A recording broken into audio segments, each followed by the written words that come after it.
നാമം മാറ്റപ്പെട്ടു.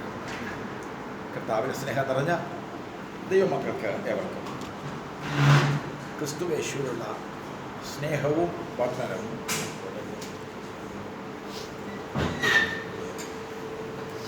കർത്താവ് ലോകത്തിലായിരുന്നപ്പോൾ തന്നെ സംസാരിച്ച ചില വാക്കുകളാണ് നമുക്ക് കേൾക്കാനായിട്ട് ഇടയായി തീർന്നത്. നമ്മളിന്ന് വായിച്ച് നിർത്തിയ ഭാഗം ഇതാണ്: ദൈവസന്തതിയായവൻ എൻ്റെ വചനം കേൾക്കുന്നു. നിങ്ങൾ ദൈവസന്തതി അല്ലായക കൊണ്ട് കേൾക്കുന്നില്ല. ദൈവത്തിൽ നിന്നും ജനിച്ചു എന്നുള്ളതാണ് ദൈവവചനത്തെ ഗ്രഹിക്കാനും കേൾക്കാനും നമുക്ക് ഇടവരുത്തുന്നത്. ഇത് നമ്മൾ ഒന്ന് മനസ്സിലാക്കണം. ദൈവത്തിൽ നിന്നും ജനിച്ചിട്ടില്ലാത്ത ഒരാൾ വ്യക്തമായിട്ട് എൻ്റെ ആത്മാവിലേക്ക് ദൈവജീവൻ പരിശുദ്ധയാത്മാവ് വന്ന് താമസിക്കുന്ന ഒരനുഭവം, അത് ജീവിതത്തിൽ ഒരാൾക്ക് ഒറ്റ പ്രാവശ്യം ഉണ്ടാകുന്ന ഒരു കുഞ്ഞ് ജനിച്ചു വീഴുന്നതിന് ഇവിടെ നമ്മൾ നാട്ടുകാരെല്ലാം പറയും ജനന സമയം, അതിൻ്റെ നിമിഷം ഒക്കെ ഓർത്തിരിക്കാൻ പറയും. എന്നിട്ട് അത് വെച്ചും കൊണ്ടാണ് അവരെ നക്ഷത്രങ്ങളും രാശികളും ഒക്കെ നോക്കുന്നത്. അതുപോലെ ദൈവത്തിൽ നിന്ന് ജനിക്കുന്ന ഒരു നിമിഷം നമുക്കുണ്ട്. അതൊരു നിമിഷം മാത്രമാണ്. മാനസാന്തരം നമുക്ക് അനുദിനം ഉണ്ടാകുന്ന അനുഭവമാണ്. ദൈവവചനത്തിൻ്റെ വെളിപ്പാടും അറിവുകളും നമ്മൾക്ക് അനുദിനമുണ്ടാകുന്നതാണ്. എന്നാൽ ദൈവജീവൻ എൻ്റെ ഉള്ളിൽ വന്ന് ഞാൻ പുതിയ സൃഷ്ടിയാകുക എന്ന് പറയുന്നത് ഒരൊറ്റ നിമിഷത്തിലാണ്. അത് നമുക്ക് മറക്കാൻ പറ്റുന്ന നിമിഷമല്ല. അത് നമ്മുടെ ജീവിതത്തിൽ എപ്പോഴും നമുക്ക് ഓർക്കുവാനും ആനന്ദിക്കുവാനും ഇടയായിത്തീരുന്ന ഒരു നിമിഷമാണ്. ഹല്ലേലൂയ. അത് പറ്റുമെങ്കിൽ നിങ്ങൾ ആ മണിക്കൂർ നിമിഷങ്ങൾ പോലും ഓർത്തിരിക്കുന്നതും ഒരു ഡയറിക്കകത്ത് വയ്ക്കുന്നത് നല്ലതായിരിക്കും. കാരണം നിങ്ങൾ വീണ്ടും ജനിച്ചു എന്ന് പറയുന്നത് ആ സെക്കൻഡിലാണ്, ആ സമയത്താണ് നിങ്ങൾ പുതിയ സൃഷ്ടി ആയിത്തീർന്നത്. ദൈവത്തിൽ നിന്നും ജനിച്ചിട്ടില്ലാത്ത ഒരാൾക്ക് കാലങ്ങൾ കൊണ്ട് ബൈബിളിലെ സത്യങ്ങൾ മനസ്സിലാക്കിക്കൊണ്ട് ഈ കാര്യങ്ങളൊക്കെ അനുസരിച്ച് പോകുവാനായിട്ട് കഴിയും. അവർക്ക് ദൈവവചനം ഗ്രഹിക്കാൻ പറ്റത്തില്ല. ദൈവവചനം എന്നുള്ളത് കർത്താവ് പറയുന്നത് എൻ്റെ വചനം ജീവനും ആത്മാവുമാണ്. ജീവിപ്പിക്കുന്ന ഒരാത്മാവാണ് എൻ്റെ വചനം. അങ്ങനെ വചനം ഒരാൾക്ക് കേൾക്കാൻ കഴിയണമെങ്കിൽ അയാളുടെ ഉള്ളിൽ ഒരു പുതിയ സൃഷ്ടിയുടെ ജീവന്റെ അനുഭവം ഉണ്ടാകണം. ആ ജീവന്റെ അനുഭവം ഉണ്ടായിട്ടില്ലാത്ത ഒരാൾക്ക് ദൈവവചനത്തിൽ നിന്നുള്ള പ്രോമിസുകളൊക്കെ കിട്ടണം. ഇപ്പം എന്നോട് ചിലർ വന്ന് പറയും, പാസ്റ്റേ ഇപ്പം പറയുന്ന വചനങ്ങളെല്ലാം സ്വർഗത്തെക്കുറിച്ചുള്ള വചനങ്ങളല്ലേ, ഭൂമിയിലുള്ളത് എന്തെങ്കിലുമൊക്കെ ഒരു വാഗ്ദത്തങ്ങൾ പാസ്റ്റേ എന്ന് പറയും എന്നോട്. ചിലർ പറയാറുണ്ട് എവിടെ എന്തെങ്കിലും ഭൂമിയിലുള്ള നന്മകളെക്കുറിച്ച് പറയാം. ഞാൻ പറഞ്ഞു, അങ്ങനെ ഞാനൊരു കാലഘട്ടത്തിൽ ഭൂമിയിൽ കിട്ടുന്ന നന്മകളെക്കുറിച്ച് വ്യക്തമായിട്ട് പറഞ്ഞിരുന്നു. ഇപ്പം ഞങ്ങളോട് ഞാൻ ഭൂമിയിൽ കിട്ടുന്ന നന്മ പറയാം. എന്നിട്ട് പറയുന്ന ഒരു വാക്യം മത്തായി 6:33, മുൻപേ അവൻ്റെ രാജ്യവും നീതിയും അന്വേഷിപ്പിൻ, അതോടുകൂടെ ഇതൊക്കെയും നിങ്ങൾക്ക് കിട്ടും.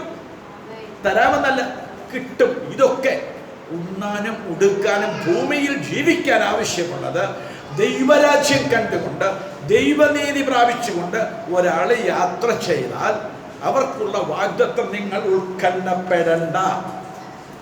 എൻ്റെ രാജ്യവും എൻ്റെ നീതി അന്വേഷിപ്പിൻ, അതോടുകൂടി ഇതൊക്കെ നിങ്ങൾക്ക് കിട്ടും. പിന്നെ ഞാൻ അവരോട് പറഞ്ഞ വാഗ്ദത്തം ഫിലിപ്പിയർ 4:19 അതറിയാവുന്ന കരമേർത്തിക്ക്. എൻ്റെ ദൈവമോ നിങ്ങളുടെ ബുദ്ധിമുട്ടൊക്കെയും മഹത്വത്തോടെ തൻ്റെ ധനത്തിന് തൊടണം ക്രിസ്തു യേശുവിൽ പൂർണ്ണമായി തീർത്തു തരും. ഇവിടെ പറയുന്നത് നിങ്ങളുടെ നീഡ്സാണ്, നിങ്ങളുടെ അന്നുള്ള ആവശ്യങ്ങൾ കർത്താവ് പൂർണ്ണമായിട്ട് തീർത്തു തരും. മരുജ്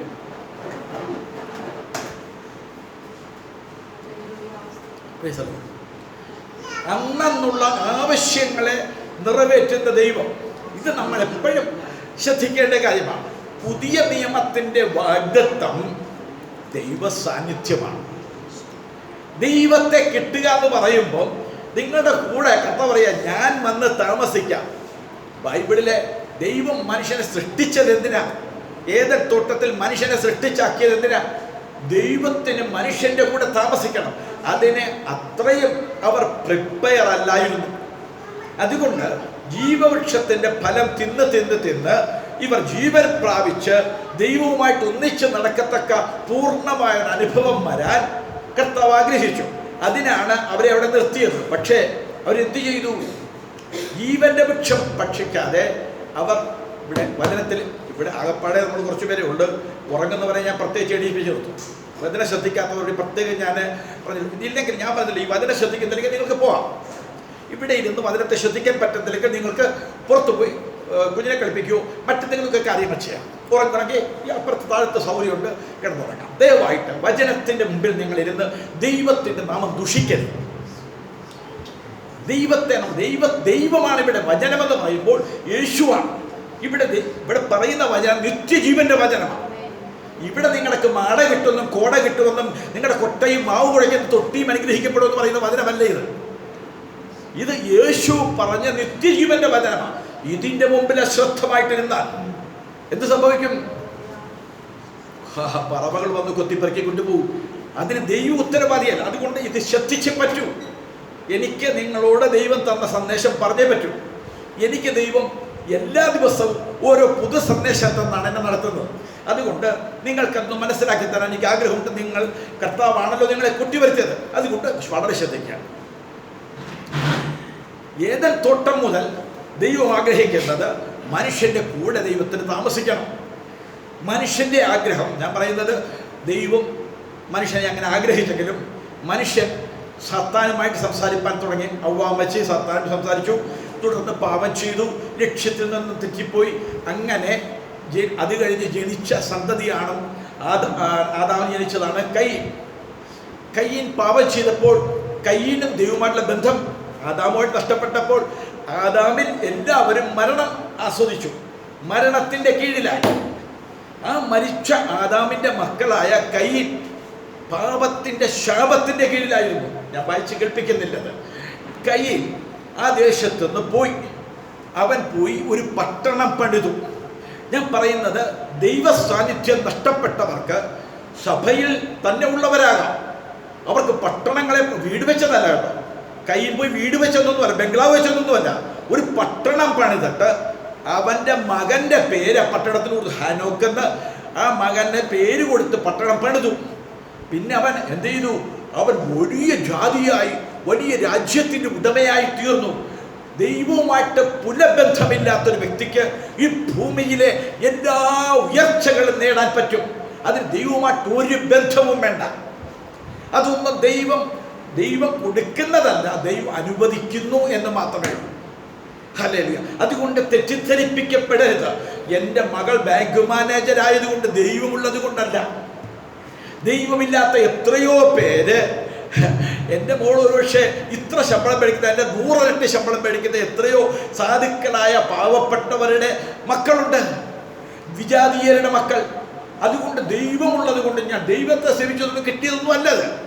അത് ദൈവം ഓരോരുത്തർക്കും നൽകുന്ന കൃപാദാനങ്ങളാണ്. അതിൻ്റെ പേര് കോമൺ ഗ്രേസ് എന്നാണ്. പൊതുവായ ദൈവകൃപ. ദൈവത്തിൻ്റെ സൃഷ്ടികളോടെല്ലാം ദൈവത്തിന് കൃപയുണ്ട്. കൂട്ടത്തിൽ മനുഷ്യനോട് ദൈവത്തിൻ്റെ സ്വരൂപത്തിലും സാദൃശ്യത്തിലും സൃഷ്ടിച്ചവരാ. ദൈവത്തിന് അധികമായ കൃപയാണ് അവരോട് എല്ലാവരോടും ഉള്ളത്. ദൈവത്തിൻ്റെ കൃപ അത് കോമണാണ്, എല്ലാവരിലേക്കും വ്യാപരിക്കുന്നതാണ്. പക്ഷെ ദൈവമക്കൾക്ക് കിട്ടിയ കൃപ എന്താണെന്നറിയാമോ? അത് എല്ലാവർക്കും കിട്ടിയതല്ല. നമുക്ക് കിട്ടിയ കൃപയെന്ന് പറയുന്നത്, അവൻ വേദപുസ്തകം നമ്മളെ പഠിപ്പിക്കുന്നത് യേശുക്രിസ്തു ദൈവമായിരിക്കെ അവൻ്റെ സമത്വം മുറുകെ പിടിക്കാതെ ദാസനെ പോലെ മനുഷ്യ സാദൃശ്യത്തിലായി. എന്നിട്ട് മരണത്തോളം അനുസരണമുള്ളവനായി, ക്രൂശിലെ മരണത്തോളം അനുസരണമുള്ളവനായി തീർന്നു. നമുക്ക് തന്ന കൃപ ഓർത്ത് നോക്കണം. യേശുവിൻ്റെ മഹത്വം കണ്ട യെശയ്യാവ് പറയുന്ന പദം അറിയാവോ? അയ്യോ, ഞാൻ അരിഷ്ട മനുഷ്യൻ. യേശുവിൻ്റെ മഹത്വം കണ്ട ദൂതന്മാർ അവനെ കണ്ണുപൊത്തിക്കൊണ്ട് ആരാധിച്ചപ്പോൾ ഇത് കണ്ട യെശയ്യാവ്, ഒരു മറുവാക്യം നിങ്ങൾക്ക് വേണമെങ്കിൽ അതിനകത്ത് യേശുവിനെ ആണോ കണ്ടത്? യെശയ്യാവ് 6-ാം അധ്യായത്തിൽ കണ്ടത് യേശുവിനെയാണോ? ഒന്ന് വായിച്ചേ, 12-ാം അധ്യായം, യോഹന്നാൻ 12-ാം അധ്യായം.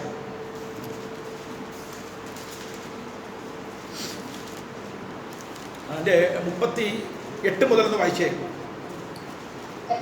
ഞങ്ങൾ കേൾപ്പിച്ചത് ആർ വിശ്വസിച്ചിരിക്കുന്നു, കർത്താവിനെ കുറിച്ച് മാർക്ക് വെളിപ്പെട്ടിരിക്കുന്നു എന്ന് യെശയ്യാ പ്രവാചകൻ പറഞ്ഞ വചനം നിവൃത്തിയാകണമെന്ന് അവർ വിശ്വസിക്കാൻ കഴിഞ്ഞില്ല.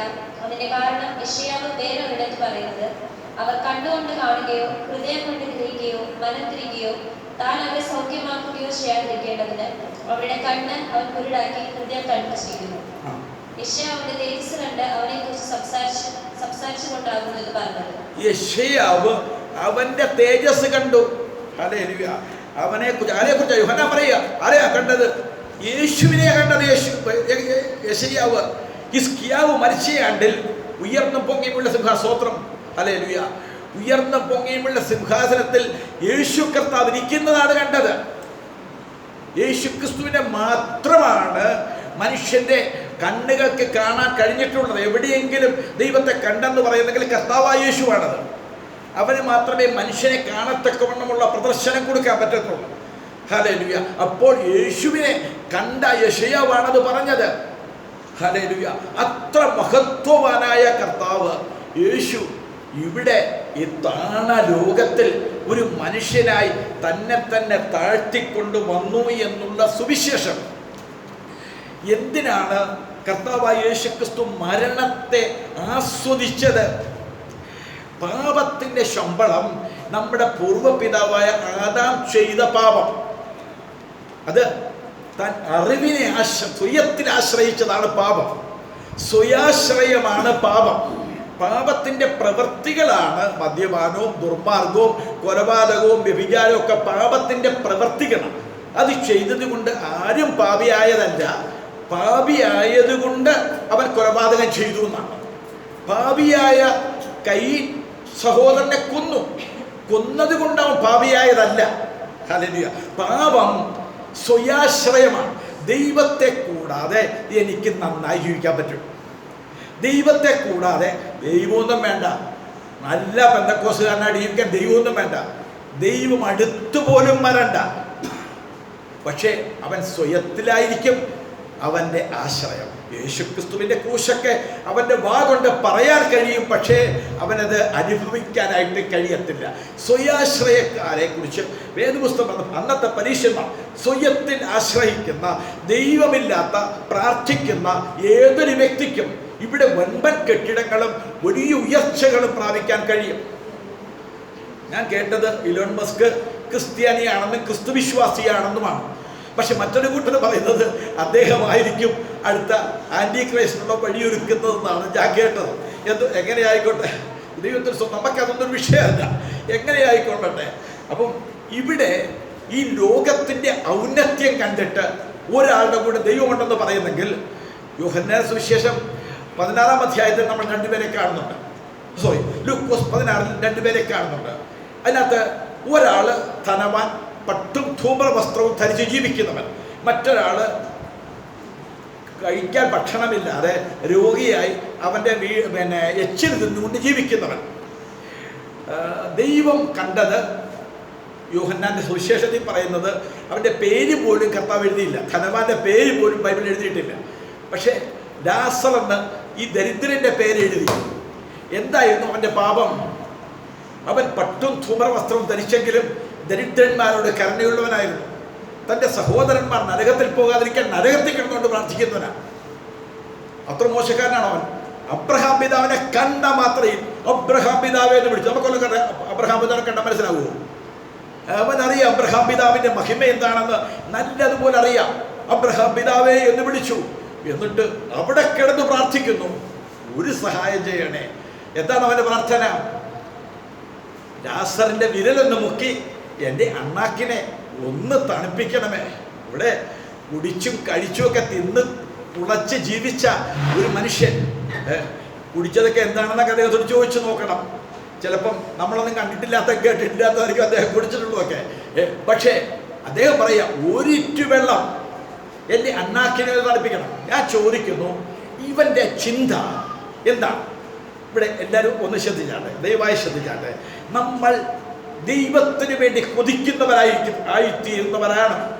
അതിനാണ് ദൈവം നമ്മളെ ആക്കി വെച്ചിരിക്കുന്നത്. പെരിയ സഭ എന്ന് പറഞ്ഞുകൊണ്ട് കർത്താവ് ഇവിടെ ആക്കി വെച്ചത് ദൈവത്തിന് വേണ്ടി കൊതിക്കുന്ന ആത്മാവിൽ ദരിദ്രന്മാരായി നമ്മൾ മാറുകയാണ്. ഈ മനുഷ്യൻ അവിടെ കിടന്നുകൊണ്ട് ചോദിച്ചത്, അബ്രഹാം പിതാവിനോട് പ്രാർത്ഥിച്ചത് അറിയാവുന്നതെന്ന് പറഞ്ഞേ, ഒരിറ്റു വെള്ളം അല്ലേ, ഇപ്പോഴത്തെ എൻ്റെ ദാഹമൊന്ന് തീരണം. അദ്ദേഹത്തിന് ചോദിച്ചുകൂടെ, അബ്രഹാം പിതാവേ, എനിക്ക് ഒരുപാട് തെറ്റുപറ്റിപ്പോയി, എന്നെ ഈ യാതനാ സ്ഥലത്ത് നിന്ന് ഒന്ന് രക്ഷിച്ച് സ്വർഗരാജ്യത്തിലേക്ക് എന്നെ ഒന്ന് കയറ്റാൻ എന്തെങ്കിലും കരുണയുണ്ടാകുമോ എന്ന് ചോദിച്ചോ? അദ്ദേഹത്തിൻ്റെ ജീവിതം മുഴുവൻ നരകത്തിൽ കിടന്നുള്ള. പക്ഷെ എനിക്ക് ഇപ്പോഴത്തെ കാര്യം, ഇവിടെ ഇരിക്കുന്ന നിങ്ങളോട് എൻ്റെ പാപമെന്ന് പറയുന്നത് നിങ്ങൾ ഇന്നത്തത് ആഗ്രഹിക്കുന്ന, ഇപ്പോൾ എനിക്കെന്ത് വേണം? ഇപ്പോൾ എൻ്റെ കാര്യം നടക്കണം. മരണാനന്തര സ്വർഗമോ നരകമോ അതെന്തു ആയിക്കോട്ടെ, ഇപ്പോൾ ഇതാണ് പാപം. നിങ്ങൾക്ക് ഇന്നാണോ വലുത്? ഇന്ന് ദൈവത്തോടു കൂടി നടക്കുന്നതല്ലേ വലുത്? ഇപ്പോഴത്തെ നമ്മുടെ ആവശ്യങ്ങൾ നടക്കണം. ഹല്ലേലൂയ. അപ്പോൾ ധനവാന്റെ പാപം, അവൻ നരകത്തിൽ ചെന്നിട്ട് പോലും അവൻ്റെ പാപം വെറുക്കുന്നില്ല. അവൻ പറയുക, ഇച്ചിരി വെള്ളം, ഒരിറ്റു വെള്ളം തന്നെ എൻ്റെ അണ്ണാക്കിനെ തണുപ്പിക്കും, നരകത്തിൽ നിന്ന് രക്ഷപ്പെടണമെന്നുള്ള ആഗ്രഹമൊന്നുമില്ല. ക്രിസ്ത്യാനിത്വം, ബൈബിൾ നമ്മളെ പഠിപ്പിക്കുന്നത് ഇവിടെ നൊടി നേരത്തേക്കുള്ള ലഘുവായ ഒരു കഷ്ടമാണ്. നൊടി നേരത്തേക്കുള്ള ലഘുവായ കഷ്ടം, ഇതാണ് നമ്മുടെ ചിന്തയെങ്കിൽ നാം രക്ഷിക്കപ്പെട്ടിട്ടില്ല, നാം വീണ്ടും ജനിക്കപ്പെട്ടിട്ടില്ല. നിത്യതയുടെ കാഴ്ചപ്പാടിൽ ആനന്ദം കൊണ്ട് നിറയാൻ നമുക്ക് കഴിയുന്നില്ലെങ്കിൽ, ഹല്ലേലൂയ, നമ്മുടെ രക്ഷ പരിശോധിക്കണം. കർത്താവിൻ്റെ നാമം വാഴ്ത്തപ്പെടട്ടെ. ഞാൻ പെട്ടെന്ന് കടന്നു പോകട്ടെ. ഇവിടെ കർത്താവ് പറഞ്ഞു വരുന്നത് തന്നെ വിശ്വസിച്ച യഹൂദന്മാരോടുള്ള ചരിത്രമാണ് കർത്താവ് പറഞ്ഞു വരുന്നത്. തന്നെ വിശ്വസിച്ച യഹൂദന്മാരോട് യേശു എന്താ പറഞ്ഞത്? യേശു പറയുകയാണ്, നിങ്ങൾ എൻ്റെ വചനത്തിൽ നിലനിൽക്കണം. വചനം കേട്ടുപോകാനുള്ളതല്ല, വചനം മനഃപ്പാഠമാക്കാനുള്ളതല്ല, വചനം പ്രസംഗിക്കാനുള്ളതല്ല. എല്ലാം ഇതിനകത്തുള്ളതാണ് അല്ലേ? വചനം കേട്ടേ പറ്റത്തുള്ളൂ അല്ലേ? വചനം നമ്മൾ പഠിച്ചേ പറ്റത്തുള്ളൂ. എന്തിനാ പഠിക്കുന്നത്? വചനം പഠിക്കുന്നത് എന്തിനാ? മറ്റുള്ളവരെ പഠിപ്പിക്കാനാ. ആദ്യം ഈ വചനത്തിൽ നീയൊന്ന് നിലനിൽക്കാൻ. ഈ വചനത്തിനകത്ത് മുഴുവനും നിത്യജീവനല്ലാതെ, യോഹന്നാൻ 5-ാം അധ്യായം ഞാൻ എടുക്കുന്നില്ല, പറയുന്നു, എൻ്റെ വചനത്തിൽ നിത്യജീവനുണ്ടെന്ന് നിങ്ങൾ പറയുന്നു. നിത്യജീവനാകുന്ന ഞാൻ വന്നിട്ട് നിങ്ങൾക്ക് എന്നെ വിശ്വസിക്കാൻ കഴിയുന്നില്ല. ഇവർ പറയുന്നത് ബൈബിളിനകത്ത് നിത്യജീവനുണ്ട്, ബൈബിൾ മുഴുവൻ നിത്യജീവന്റെ പുസ്തകമാണ്. പക്ഷെ നിത്യജീവനാകുന്ന വചനമാകുന്ന യേശുവിനെ അവർ തള്ളിക്കളയുകയാണ്. നിങ്ങൾ ഞാനും അങ്ങനെയാണോ? യേശുവിനെ തള്ളിക്കളഞ്ഞ ഒരു ജീവിതം ഇത് നമുക്കുണ്ടോ? ഞാൻ പെട്ടെന്ന് എന്നെ ചിന്തിപ്പിച്ച, എൻ്റെ ഉള്ളിൽ കർത്താവ് തന്ന ആ ഒരു സന്ദേശം നിങ്ങളോടൊന്ന് പങ്കുവെക്കട്ടെ. അപ്പോസ്തല പ്രവൃത്തി ഇപ്പോൾ വായിച്ച ഭാഗത്തിൻ്റെ 8-ാം അധ്യായത്തിൻ്റെ അതിൻ്റെ 34 മുതൽ ഒന്ന് വായിക്കാം. ആർക്കും വായിക്കാം? അതിന് യേശു, ആമേൻ ആമേൻ ഞാൻ നിങ്ങളോട് പറയുന്നു, പാപം ചെയ്യുന്നവനെല്ലാം ഞാൻ 33 മുതൽ വായിച്ചു, 32 മുതൽ വായിച്ചു. സത്യം അറിയുകയും സത്യം നിങ്ങളെ സ്വതന്ത്രരാക്കുകയും ചെയ്യുമെന്ന് പറഞ്ഞു.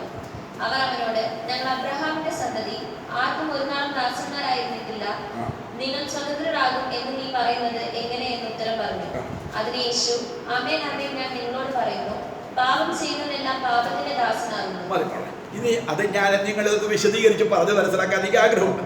നിങ്ങൾ ഹൃദയം തുറക്കപ്പെട്ടിട്ടുണ്ടെങ്കിൽ നിങ്ങൾക്ക് ഇന്ന് ഈ വചനം രക്ഷയ്ക്ക് കാരണമായി തരും. ഇന്ന് നമ്മൾ രക്ഷിക്കപ്പെടണം. ഇന്നലത്തെ രക്ഷയല്ല, ഇന്ന് എല്ലാ ദിവസവും നമ്മുടെ മനസ്സ്, സോള് രക്ഷിക്കപ്പെട്ടുകൊണ്ടേയിരിക്കണം. ഹല്ലേലൂയ. സത്യം നിങ്ങൾ അറിയണം. വചനം എന്തിനാ കേൾക്കുന്നത്? സത്യം അറിയാനാണ്. ഒരാൾ വചനത്തിലേക്ക് വന്നാൽ, സഭയിലേക്ക് വന്നാൽ, ഞാൻ സത്യം അറിഞ്ഞു എന്നും പറഞ്ഞ അബദ്ധ ധാരണയിലിരിക്കരുത്. സത്യം നിങ്ങൾ അറിയുകയും സത്യം നിങ്ങളെ സ്വതന്ത്രരാക്കുകയും ചെയ്യും. അപ്പം സത്യം അറിഞ്ഞു എന്നുള്ളതിൻ്റെ തെളിവെന്താ? ഞാൻ സ്വാതന്ത്ര്യം അനുഭവിക്കും. സത്യം അറിഞ്ഞവർക്ക് ഒരു സ്വാതന്ത്ര്യം അനുഭവിക്കാനായിട്ട് പറ്റും. നമുക്കെല്ലാവർക്കും അറിവുള്ള കാര്യമാണ്, ഞാനത് വായിച്ച് സമയം കളയുന്നില്ല. അപ്പോസ്തലപ്രവൃത്തി 12-ാം അധ്യായത്തിൽ സുവിശേഷ നിമിത്തം ഹെരോദാവ് പിടിച്ച് യാക്കോബിനെ വാളിന് വേണ്ടി കൊന്നു. എല്ലാവർക്കും പ്രസാദമായെന്ന് കണ്ടപ്പോൾ പത്രോസിനെ പിടിച്ച് തടവിലാക്കി. അന്ന് പിറ്റേ ദിവസത്തേക്ക് അവനെ കൊല്ലാനായിട്ട്, അവനെ വാൾ കൊണ്ട് കൊല്ലുവാനായിട്ട് എല്ലാം പ്ലാനും ചെയ്തപ്പോൾ എന്താ സംഭവിച്ചതെന്നൊന്നും ഇവിടെ എന്നോട് പ്രതികരിച്ച് എന്താ സംഭവിച്ചത്?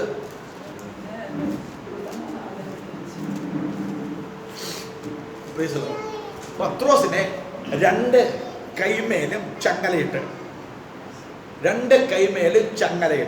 ഒരിക്കൽ കയ്യിൽ ചങ്ങല, കാലിലും കാണുമായിരിക്കാം, ചങ്ങലയിട്ട് പത്രോസിന് അപ്പുറത്തും ഇപ്പുറത്തും. കുറ്റം എന്താ അറിയോ?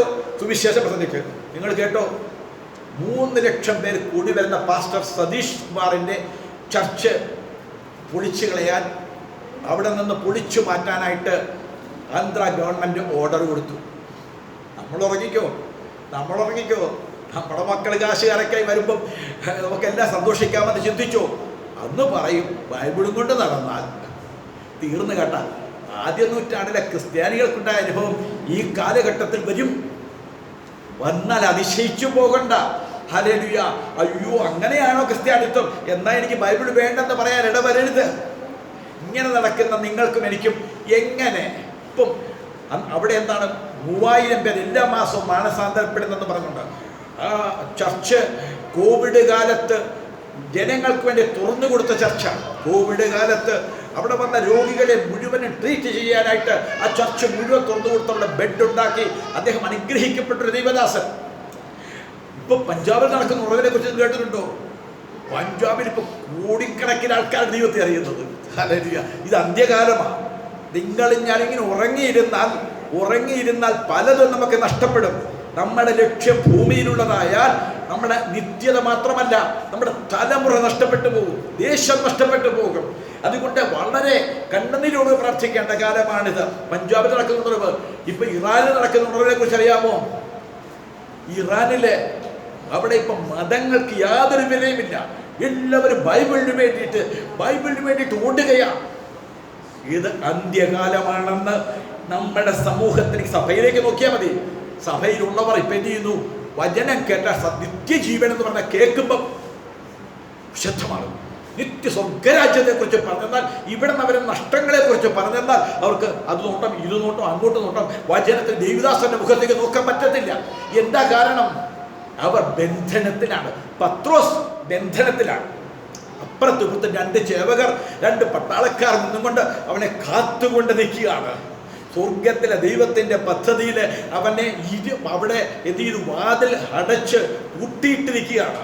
ഇതെല്ലാമാണെങ്കിലും വെറുതെ ഒന്ന് വായിച്ചോ. അപ്പോസ്തലപ്രവൃത്തികൾ 12-ാം അധ്യായത്തിന്റെ 5 മുതൽ 10 വരെ ഒന്ന് വായിച്ചെന്ന് പറഞ്ഞത്. ഇങ്ങനെ പത്രോസിനെ തടവിൽ സൂക്ഷിച്ചു വരുമ്പോൾ സഭ ശ്രദ്ധയോടെ അവന് വേണ്ടി ദൈവത്തോട് പ്രാർത്ഥന കഴിച്ചു പോന്നു. ഹെരോദാവ് അവനെ ജനത്തിന്റെ മുമ്പിൽ നിർത്തുവാൻ ഭാവിച്ചതിന്റെ തലേ രാത്രി പത്രോസ് 2 ചങ്ങലയിൽ ബന്ധിക്കപ്പെട്ടവനായി 2 പടയാളികളുടെ നടുവിൽ ഉറങ്ങുകയായിരുന്നു. വാതിലിന്റെ മുമ്പിൽ കാവൽക്കാർ കാരാഗൃഹം കാത്തുകൊണ്ടിരുന്നു. പെട്ടെന്ന് കർത്താവിന്റെ ദൂതൻ അവിടെ പ്രത്യക്ഷനായി. അറയിൽ ഒരു വെളിച്ചം പ്രകാശിച്ചു. അവൻ പത്രോസിനെ വിലാപ്പുറത്ത് തട്ടി വേഗം എഴുന്നേൽക്ക എന്ന് പറഞ്ഞ് അവനെ ഉണർത്തി. ഉടനെ അവന്റെ ചങ്ങല കൈകളിൽ നിന്ന് വീണുപോയി. ദൂതൻ അവനോട് അര കെട്ടി ചെരുപ്പിട്ട് കൊടുക്കുക എന്ന് പറഞ്ഞു. അവൻ അങ്ങനെ ചെയ്തു. നിന്റെ വസ്ത്രം പൊതിച്ച് എന്റെ പിന്നാലെ വരിക എന്ന് പറഞ്ഞു. അവൻ പിന്നാലെ ചെന്നു. ദൂതൻ മുഖാന്തരം സംഭവിച്ചത് വാസ്തവമെന്നറിയാതെ താൻ ഒരു ദർശനം കാണുന്നുവെന്ന് നിരൂപിച്ചു.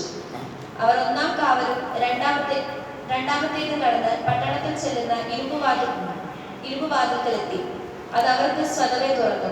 അവർ പുറത്തിറങ്ങി ഒരു തെരുവ് കടന്നു. ഉടനെ ദൂതൻ അവനെ വിട്ടുപോയി. ഇത് വെച്ചും കൊണ്ട് ഞാൻ നിങ്ങളെ പ്രസംഗിച്ചെന്നാൽ നിങ്ങൾ ഇവിടെ എഴുന്നേറ്റ് ഒന്ന് തുള്ളിച്ചാടും. ഇത് വെച്ചും കൊണ്ട് ഞാൻ പ്രസംഗിച്ചെന്നാൽ, പക്ഷെ ഇതിന്റെ ആത്മീയ അർത്ഥം എന്താണെന്ന് പറഞ്ഞാൽ ഇതായിരുന്നു. ബന്ധനത്തിൽ കൈകൾ ബന്ധിച്ചു, ആമത്തിലിട്ട് പൂട്ടി. അവിടെ ദൂതൻ വന്നു, അവന്റെ വിലാപ്പുറത്ത് തട്ടി എഴുന്നേൽക്കാം. സഭ പ്രാർത്ഥിക്കുക. ദൈവത്തിന്റെ പദ്ധതിയിൽ പത്രോസിനെ അവിടെ കൊല്ലാൻ പാടില്ല. യാക്കോബിനെ കൊന്നു, പത്രോസിനെ കൊല്ലാൻ പാടില്ല. സ്റ്റെഫാനോസിനെ കല്ലെറിഞ്ഞു കൊന്നു, പത്രോസിനെ കൊല്ലാൻ പാടില്ല. ദൈവനിർണയമാണത്, ആർക്കും തൊടാൻ പറ്റത്തില്ല. അവിടെ വന്ന് വെളിച്ചം മിന്നി പത്രോസിന്റെ വിലാപ്പുറത്ത് തട്ടി എഴുന്നേക്ക് എന്ന് പറഞ്ഞ് അവസാനം എഴുന്നേൽപ്പിച്ച് 1-ാം കാവല് കഴിഞ്ഞു, 2-ാം കാവല് കഴിഞ്ഞു. മുന്നോട്ട് ചെന്നപ്പോൾ ഇരുമ്പ് വാതിൽ നിൽക്കുന്നു. ഞാൻ പറയുന്നത്, ഒരാളെ ബന്ധിച്ചിടുക എന്ന് പറയുന്നത് കൈ മാത്രം ബന്ധിക്കുകയല്ല, പിന്നെ അങ്ങോട്ട് ബന്ധനങ്ങളുടെ ശൃംഖലയാണ്. ഇത് മുഴുവനും ഒരാൾ ദൈവവചനത്തിൽ നിലനിൽക്കുന്നില്ലെങ്കിൽ അവർ വചനം നിങ്ങൾ അറിയുകയും വചനം നിങ്ങളെ സ്വതന്ത്രരാക്കുകയും ചെയ്യണം. അതിനാണ് ഞാനിത് വായിച്ചത്. ഈ സ്വാതന്ത്ര്യം ഒരാൾക്ക്, നമ്മൾ ഒരു ബന്ധനം അഴിഞ്ഞു, നമ്മുടെ കൈകളൊന്നും അടിക്കാൻ പറ്റി, തീർന്നില്ല അവിടെ കൊണ്ട്. നമ്മളൊന്ന് അന്യഭാഷ പറയാൻ പറ്റി, അവിടെ നമ്മുടെ മനസ്സിൻ്റെ പല മേഖലകളിലെ ലോകം വന്ന് ബന്ധിച്ചിട്ടിട്ടുണ്ട്, ജഡം വന്ന് ബന്ധിച്ചിട്ടിട്ടുണ്ട്, ഈ ഭൂമിയിലെ സ്വാർത്ഥതകൾ വന്ന് നമ്മൾ ബന്ധിച്ചിട്ടിട്ടുണ്ട്. ഇത് നമുക്ക് പുകഴുവാൻ കഴിയത്തില്ല. ഇതിൻ്റെയൊക്കെ പിന്നിൽ പ്രവർത്തിക്കുന്ന കരം ഇരുട്ടിൻ്റെ കരമാണ്. ഇതിൻ്റെയൊക്കെ പിന്നിൽ നിൽക്കുന്നത് സാത്താന്യ ശക്തികളാണ്. നമ്മുടെ രാജ്യം പണിയാനാണ് സാത്താൻ എപ്പോഴും പറയുന്നത്. എനിക്ക് കുഴപ്പമില്ല, നീ നന്നായിട്ടൊന്ന് ജീവിക്കണം. സാത്താൻ പറയുക, നീ ഇവിടെ കടം മേടിക്കാതെ, നീ ഇവിടെ ഉയർച്ചയൊക്കെ പ്രാപിച്ചു നാല് പേര് പറയണം, നിന്റെ കൂടെ ദൈവമുണ്ടെന്ന് പറയണം എന്നും. ഇതാണ് ഇന്ന് സാത്താൻ മനുഷ്യന്റെ മനസ്സുകളിൽ മന്ത്രിക്കുന്നത്. അപ്പൊ ഇത് കേട്ടിട്ട് നമ്മൾ അവന് വശംവദരാകരുത്. ഈ ബന്ധനങ്ങൾ 1-ാം കാവൽ, 2-ാം കാവൽ, ഇരുമ്പ് ഗേറ്റ് മുഴുവൻ തുറന്നു വന്നിട്ട് വേണം പത്രോസ് സ്വതന്ത്രനാകാൻ. അത് റോമൻ കാരാഗ്രഹത്തിന്റെ കാര്യമാണെങ്കിൽ നമുക്കെതിരെയുള്ള സ്വാതന്ത്ര്യം എന്താ? എന്തിൻ്റെ സ്വാതന്ത്ര്യമാണ് നമുക്ക് വേണ്ടത്? നമുക്ക് സ്വാതന്ത്ര്യം ആവശ്യമുണ്ടോ? ക്രിസ്തു നമുക്ക് സ്വാതന്ത്ര്യം തന്നാൽ അത് സാക്ഷാൽ സ്വാതന്ത്ര്യമാണ്. എവിടെയാണ് നമുക്ക് സ്വാതന്ത്ര്യം കിട്ടിയത്? എവിടെയാണ് നമ്മുടെ ബന്ധനത്തിൽ നിന്ന് നമ്മൾ വിമോചിതരായത്? എവിടെയാണ്? വേദപുസ്തകം പറയുന്നത് ഒന്ന് വായിക്കാം. മത്തായിയുടെ സുവിശേഷം 27-50-51 വാക്യങ്ങൾ.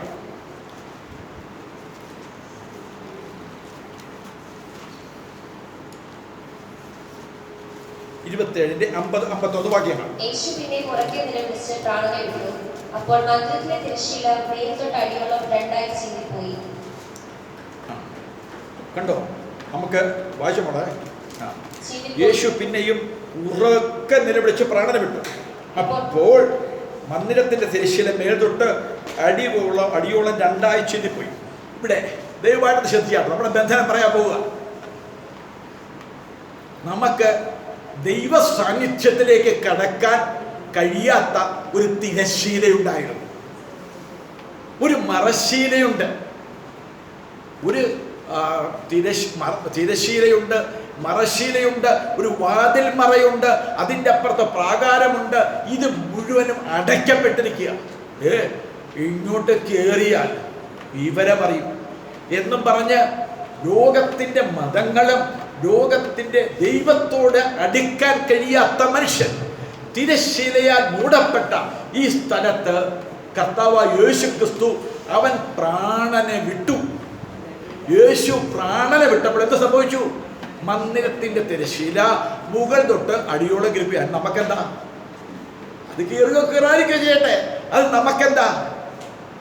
അവിടെയാണ് ദൈവ സാന്നിധ്യം ആണ്ടിലൊരിക്കൽ ഒരു മഹാപുരോഹിതന് മാത്രമേ കിട്ടൂ. പഴയ നിയമത്തിൽ ആണ്ടിലൊരിക്കൽ മഹാപുരോഹിതന് മാത്രം കിട്ടുന്ന ദൈവ സാന്നിധ്യം. ഒന്ന് സ്തോത്രത്തിൽ നിന്ന് ജാഗരിച്ചേ. നിങ്ങൾ എനിക്ക് കിട്ടാനിട്ടൊന്നുമല്ല, നിങ്ങളുടെ മനസ്സുറങ്ങുന്നത് ഞാൻ കാണുന്നുകൊണ്ടാണ് പറയുന്നത്. പുറമെ കണ്ടെത്തുന്നിരിക്കുന്ന ഹൃദയത്തിൽ വചനത്തെ സ്വീകരിക്കുന്നില്ല. അതുകൊണ്ട് പറഞ്ഞു, എനിക്കിവിടെ നിങ്ങളുടെ ആരുടെയും ഒരു ഇതും കൊണ്ട് പ്രസംഗിക്കാനുള്ള കഴിവിട്ടണ്ട. Praise the Lord. എനിക്ക് ദൈവത്തെ സന്ദേശമായത് മന്ദിരത്തിൻ്റെ തിരശ്ശീല കീറുന്നതുവരെ ഒരു മനുഷ്യന് കയറാൻ പറ്റില്ല. പക്ഷേ ഇന്നും ആ തിരശ്ശീല കീറിയത് ഞാൻ അനുഭവിക്കുന്നില്ല. എനിക്ക് ദൈവത്തിൻ്റെ അടുക്കലേക്ക് ഓടിച്ചെന്ന് അപ്പച്ച പിതാവേ എന്ന് വിളിപ്പാൻ ഈ അറിവ് നമുക്ക് കിട്ടി, നമുക്കറിവ് കിട്ടി. പക്ഷെ നമ്മളെവിടെ നിൽക്കുന്നത്?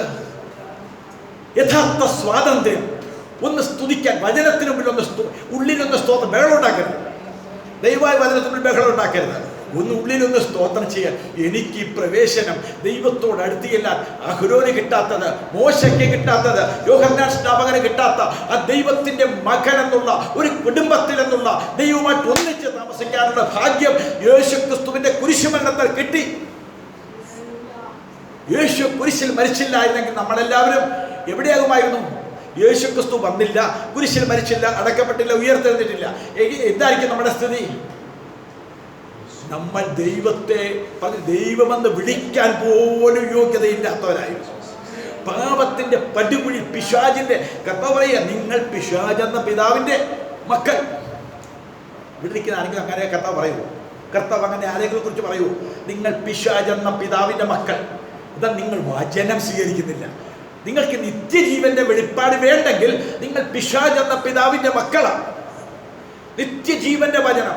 അതേസമയത്ത് ഭൂമിയിലുള്ള എന്തെങ്കിലും നന്മ, ഇപ്പോൾ രാജാക്കന്മാരെ പോലെ നിന്റെ മക്കളെ ഉയർത്തും, നിന്നെ അമേരിക്കയ്ക്ക് വിടുമെന്ന് പറയുന്നത് കേട്ടെന്നാൽ ഇളകുന്ന വചനമുണ്ട്. അത് കേട്ടാൽ സന്തോഷിക്കുന്ന ആരെങ്കിലും ഉണ്ടെങ്കിൽ നിങ്ങൾ പിശാചെന്ന പിതാവിന്റെ മക്കൾ. ദൈവത്തിന്റെ മക്കൾ എന്ന് പറഞ്ഞാൽ തിരശ്ശീല തുറക്കപ്പെട്ടു. ഒന്നാമത് തിരശ്ശീല തുറന്നു. അതിനൊരു വാക്യം ഒന്ന് വായിക്കാം. എബ്രായർ 10:19 വായിച്ചാൽ മതി. എബ്രായർ 10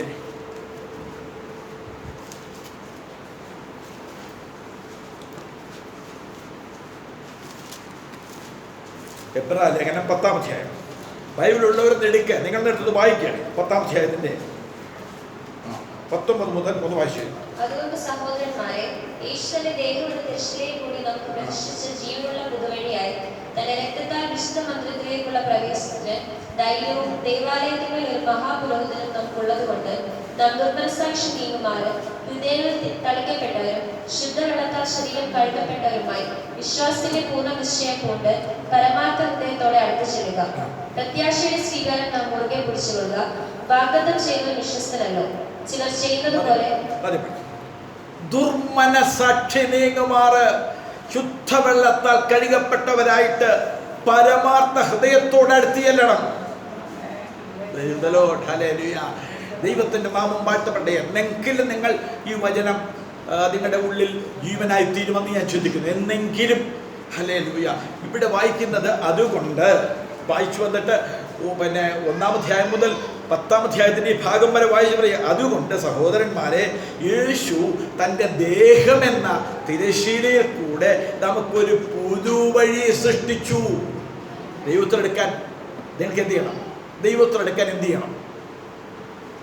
ദൈവത്തോടടുക്കാൻ ഏകമായ ഒറ്റ മാർഗമേ കർത്താവ് തന്നിട്ടുള്ളൂ. ദൈവത്തോട് ഒരാൾക്ക് അടുക്കണമെങ്കിൽ ഉപവാസം കൊണ്ട് ദൈവത്തോട് അടുക്കാമെന്ന് എനിക്ക് കരകീർത്തിക്ക്. പ്രാർത്ഥന കൊണ്ട് ദൈവത്തോട് എടുക്കാമെന്ന് എനിക്ക് കരമീർത്തിക്ക്. സ്വോത്രകാഴ്ച കൊടുത്ത് ദശാംശം കൊടുത്ത് ദൈവത്തോട് എടുക്കാമെന്ന് എനിക്ക് കരമീർത്തിക്ക്. സാധിക്കത്തില്ല നിങ്ങൾ പറഞ്ഞല്ലോ, പക്ഷെ മനസ്സിലെടുപ്പ് സാധിക്കുമെന്ന എന്താണെന്നറിയോ? അതിന് വിലയില്ലേ പക്ഷേ പ്രാർത്ഥനയ്ക്ക് വിലയില്ലേ? ഹല്ലേലൂയ. ദൈവത്തോടടുക്കാൻ നിങ്ങളുടെ പ്രാർത്ഥന കൊണ്ട് കഴിയുമായിരുന്നെങ്കിൽ ദൈവം ഒരു മനുഷ്യനായി ലോകത്തിൽ വരേണ്ട കാര്യമില്ലായിരുന്നു. സ്തോത്രം. ദൈവത്തോടടുക്കാൻ നിങ്ങളുടെ പ്രാർത്ഥനയ്ക്കോ നിങ്ങളുടെ ഉപവാസത്തിനോ ഞാൻ ചോദിച്ചോട്ടെ, ദൈവത്തോട് അടുത്ത് നിന്ന മനുഷ്യനാണോ ഇയ്യോബ്? എങ്ങനെ ബൈബിൾ വായിക്കുന്ന കർത്താവ് എന്താ ഇയ്യോബിനെ കുറിച്ച് സാക്ഷ്യം പറയുന്നത്? ഞാനുമായിട്ട് ഒന്നിച്ച് നിൽക്കുന്ന മനുഷ്യനോ അടുത്ത് നിൽക്കുന്ന മനുഷ്യനോ പറഞ്ഞിട്ടുണ്ടോ? ദൈവഭക്തൻ, ദോഷം വിട്ടകലുന്നവൻ, പ്രാർത്ഥിക്കുന്നവൻ, ദാനധർമ്മം കൊടുക്കുന്നവൻ, എല്ലാ ഗുണങ്ങളുമുണ്ട്. കൊർന്നല്യോസ് എന്ന മനുഷ്യനെ കുറിച്ച് പറയുന്നുണ്ട്. എല്ലാ ഗുണങ്ങളുമുണ്ട്. വീടടക്കം പ്രാർത്ഥിക്കുന്നവൻ, ദാനധർമ്മം കൊടുക്കുന്നവൻ, എല്ലാ സൽപ്രവൃത്തികളും ഞാൻ വായിച്ചു കേൾപ്പിക്കാൻ സമയമില്ലാത്തതുകൊണ്ടാണ്. പക്ഷേ കൊർന്നല്യോസിന് ദൈവത്തോടെടുക്കാൻ പറ്റിയില്ല. ഇയ്യോബിന് ദൈവത്തോടെടുക്കാൻ ദൈവ സാന്നിധ്യം അനുഭവിക്കാൻ പറ്റിയില്ല. സംശയമുണ്ടോ? 42-ാം അധ്യായം ഇയ്യോബ് 42 വായിച്ചു നോക്ക്. ദൈവം അവന്റെ മുമ്പിൽ പ്രത്യക്ഷപ്പെട്ടു. ഇയ്യോബ് പറയുക, കർത്താവേ, ഞാൻ പാപിയായ മനുഷ്യൻ, ഞാൻ എന്നെ തന്നെ വെറുത്ത് പൊടിയിലും ചാരത്തിലും കിടന്ന് അനുദപിക്കുന്നു. ഒരു കേൾവി മാത്രമേ ഞാൻ കേട്ടിരുന്നു. ഇത്രയും ദൈവഭക്തിയോട് പറഞ്ഞാൽ എന്താണെന്നറിയാമോ? ഒരു കേൾവി കേട്ടു ദൈവത്തെക്കുറിച്ച്. യോബിന്റെ പുസ്തകം ഉൽപ്പത്തി പുസ്തകത്തിന്റെ കാലഘട്ടത്തിൽ എഴുതിയ പുസ്തകമാണ്. ഒരു കേൾവി മാത്രമേ കേട്ടിരുന്നുള്ളൂ. ഇപ്പോഴോ ഞാൻ എൻ്റെ കണ്ണാലെ നിന്നെ കാണുന്നു. അപ്പോഴും ദൈവത്തിന്റെ സാന്നിധ്യം അനുഭവിക്കാൻ യോബിന് കഴിഞ്ഞില്ല. ഒരു കണ്ണുകൊണ്ടൊരു കാഴ്ച കാണാൻ പറ്റി. കൊർന്നല്യോസിന് ദൈവസ്ഥാനത്തെ അനുഭവിക്കണമെങ്കിൽ പത്രോസ് പറഞ്ഞ സുവിശേഷം കേൾക്കണം. സുവിശേഷം കേട്ട് യേശുക്രിസ്തുവിന്റെ ക്രൂശുമരണവും അടക്കവും ഉയർത്തുന്നൽപ്പം ഒരാൾ കണ്ട് കേട്ട് വിശ്വസിച്ച് അംഗീകരിക്കാതെ തിരശ്ശീലയ്ക്കകത്തേക്ക് കയറണമെങ്കിൽ ആർക്കും പറ്റത്തില്ല. എത്ര വിശുദ്ധിയോടെ ജീവിക്കുന്ന ഒരു മനുഷ്യനും നീ തിരശ്ശീലയ്ക്ക് പുറത്താണ്. ഈ ലോകത്തിൽ എന്തെല്ലാം സൽക്കർമ്മങ്ങൾ ചെയ്യുന്ന ഒരാളും തിരശ്ശീലയ്ക്ക് പുറത്താണ്. ഇതിൻ്റെ അകത്ത് കിടന്നുകൊണ്ട് പിന്നത്തെ ബന്ധനം അകത്തേക്ക് കയറിയവരുടെ കാര്യമാണ് ഇപ്പോൾ ഞാൻ പറയാൻ ആഗ്രഹിക്കുന്നത്. തിരശ്ശീലയ്ക്ക് അകത്തേക്ക് കയറിയ കൊർന്നല്യോസിന് ആ മഹാസന്തോഷം കിട്ടി. കൊർന്നല്യോസിന്റെ ഒരുക്കം എന്തായിരുന്നു? കൊർന്നല്യോസ് ദൈവത്തിന്റെ ദൂതൻ വന്ന് പറഞ്ഞ വാക്കിനെ അപ്പോൾ തന്നെ അനുസരിച്ചു. പത്രോസ് എന്ന് പറയുന്ന ഒരു സാധാരണ മനുഷ്യൻ, കൊർന്നല്യോസ് അന്നത്തെ റോമൻ സൈന്യത്തിന്റെ ശതാധിപനാണ്. പത്രോസ് എന്നൊരു മുക്കുവനായ മനുഷ്യൻ വന്ന് തന്നോട് സംസാരിക്കാൻ ദൈവം പറഞ്ഞു, അനുസരിച്ചു. എൻ്റെ സ്ഥാനത്ത് കൃപാവരപ്രാപ്തനായിരിക്കുന്ന ഒരു പാസ്റ്റാണോ എന്ന് പറയുന്നെങ്കിൽ എങ്ങനെയായിരിക്കും നിങ്ങളുടെ ഇരിപ്പ്? കൃപാവരപ്രാപ്തനായിരിക്കുന്ന എന്തായി കൃപാവരം ഒന്നും അറിയുന്നില്ല. ഹല്ലേലൂയ. ദൈവം അയക്കാതെ ഒരാൾക്ക് എങ്ങനെ വരാനായിട്ട് പറ്റും? ദൈവം കൊടുക്കാതെ എങ്ങനെ പ്രസംഗിക്കാനായിട്ട് പറ്റും? ഇവിടെ കൃപാവരപ്രാപ്തനായ ഒറ്റ ഒരാളേ ഉള്ളൂ, അത് പരിശുദ്ധാത്മാവ് മാത്രമാണ്. ആ പരിശുദ്ധാത്മാവ് നമ്മുടെ സഭയ്ക്ക് നടുവിലുണ്ട്. നിങ്ങൾക്ക് പരിശുദ്ധാത്മാവിന് വേണ്ടെങ്കിൽ നിങ്ങൾക്ക് കൃപാവരങ്ങൾ ജ്വലിക്കത്തുമില്ല. ഇവിടെ വേദപുസ്തകം പറയുന്നത് നമ്മൾക്ക് തിരശ്ശീല എന്ന ആ യേശുവിൻ്റെ ദേഹമാകുന്ന തിരശ്ശീല കീറി. ഇനി ഒന്നും ചെയ്യണ്ട, ഒരു സ്വത്രകാഴ്ചയും വേണ്ട, ഒരു പ്രാർത്ഥനയും വേണ്ട, ഒരു ഉപവാസവും വേണ്ട. യേശുക്രിസ്തു കുരിശിൽ ചെയ്തത് ധ്യാനിച്ച് മനസ്സിലാക്കി അതിനോടൊന്ന് അനുരൂപപ്പെട്ട് നിന്റെ ദേഹീയ മണ്ഡലം പുതുക്കപ്പെട്ടാൽ നിനക്ക് ദൈവ സാന്നിധ്യം അനുഭവിക്കാൻ പറ്റും. ദൈവ സാന്നിധ്യത്തിന്റെ ഒന്നാമത്തെ പ്രത്യേകത, ഞാൻ വാവിട്ട് നിലവിളിക്കും. എനിക്ക് അവിടുന്ന് മാറാൻ പറ്റത്തില്ല. ഇവിടെ ഇരിക്കുന്നത് നല്ലത്. കർത്താവേ, പത്രോസ് പറയുക, യോഹന്നാൻ പറയുക, കർത്താവേ ഇവിടെ ഇരിക്കുന്നത് നല്ലത്. ഇവിടെ നിന്ന് ഞങ്ങൾക്ക് താഴത്തോട്ട് പോകണ്ട. എന്താ കാരണം? ദൈവ സാന്നിധ്യം അനുഭവിച്ച മറുരൂപം മലയിൽ പറയുക. പത്രോസ് യാക്കോബോന്റെ മഹിമ കണ്ടപ്പോൾ പറയുക, ഇവിടെ ഇരിക്കുന്നത് നല്ലത്, ഇനി ഞങ്ങൾക്ക് ലോകം വേണ്ട. ദൈവത്തിന്റെ ആ സാന്നിധ്യം അനുഭവിച്ചാൽ നിങ്ങൾ സഭായോഗം കഴിഞ്ഞ് പോകുന്നവരെ കണ്ടാൽ അറിയാം. സഭായോഗം കഴിഞ്ഞ് കൈയും കെട്ടി ഇങ്ങനെ കാണിച്ച് അങ്ങനെ കാണിച്ച് പോകുന്നവരെ കണ്ടാൽ അറിയാം. ദൈവത്തിന്റെ സഭയിൽ വന്ന് ഒരു അല്പസമയം സന്തോഷിക്കാൻ, ദൈവജനവുമായിട്ടൊന്ന് ആനന്ദിക്കാൻ, അതിന് എന്തെല്ലാം തടസ്സമാണ് നമുക്കുള്ളത്? നമ്മുടെ തടസ്സമൊന്നും ബിരിയാണിയാണ്. നമ്മുടെ തടസ്സം ബിരിയാണി കഴിക്കണം. നമുക്ക് അതെ, ഒരു വിരുന്നുണ്ട്, അല്ലെങ്കിൽ അവിടെ ഒരു വിരുന്നുണ്ട്, ഇല്ലെങ്കിൽ നമുക്ക് വീട്ടിൽ പോയി ഒന്ന് പറഞ്ഞില്ലേ ഒന്ന് വിശ്രമിക്കണം.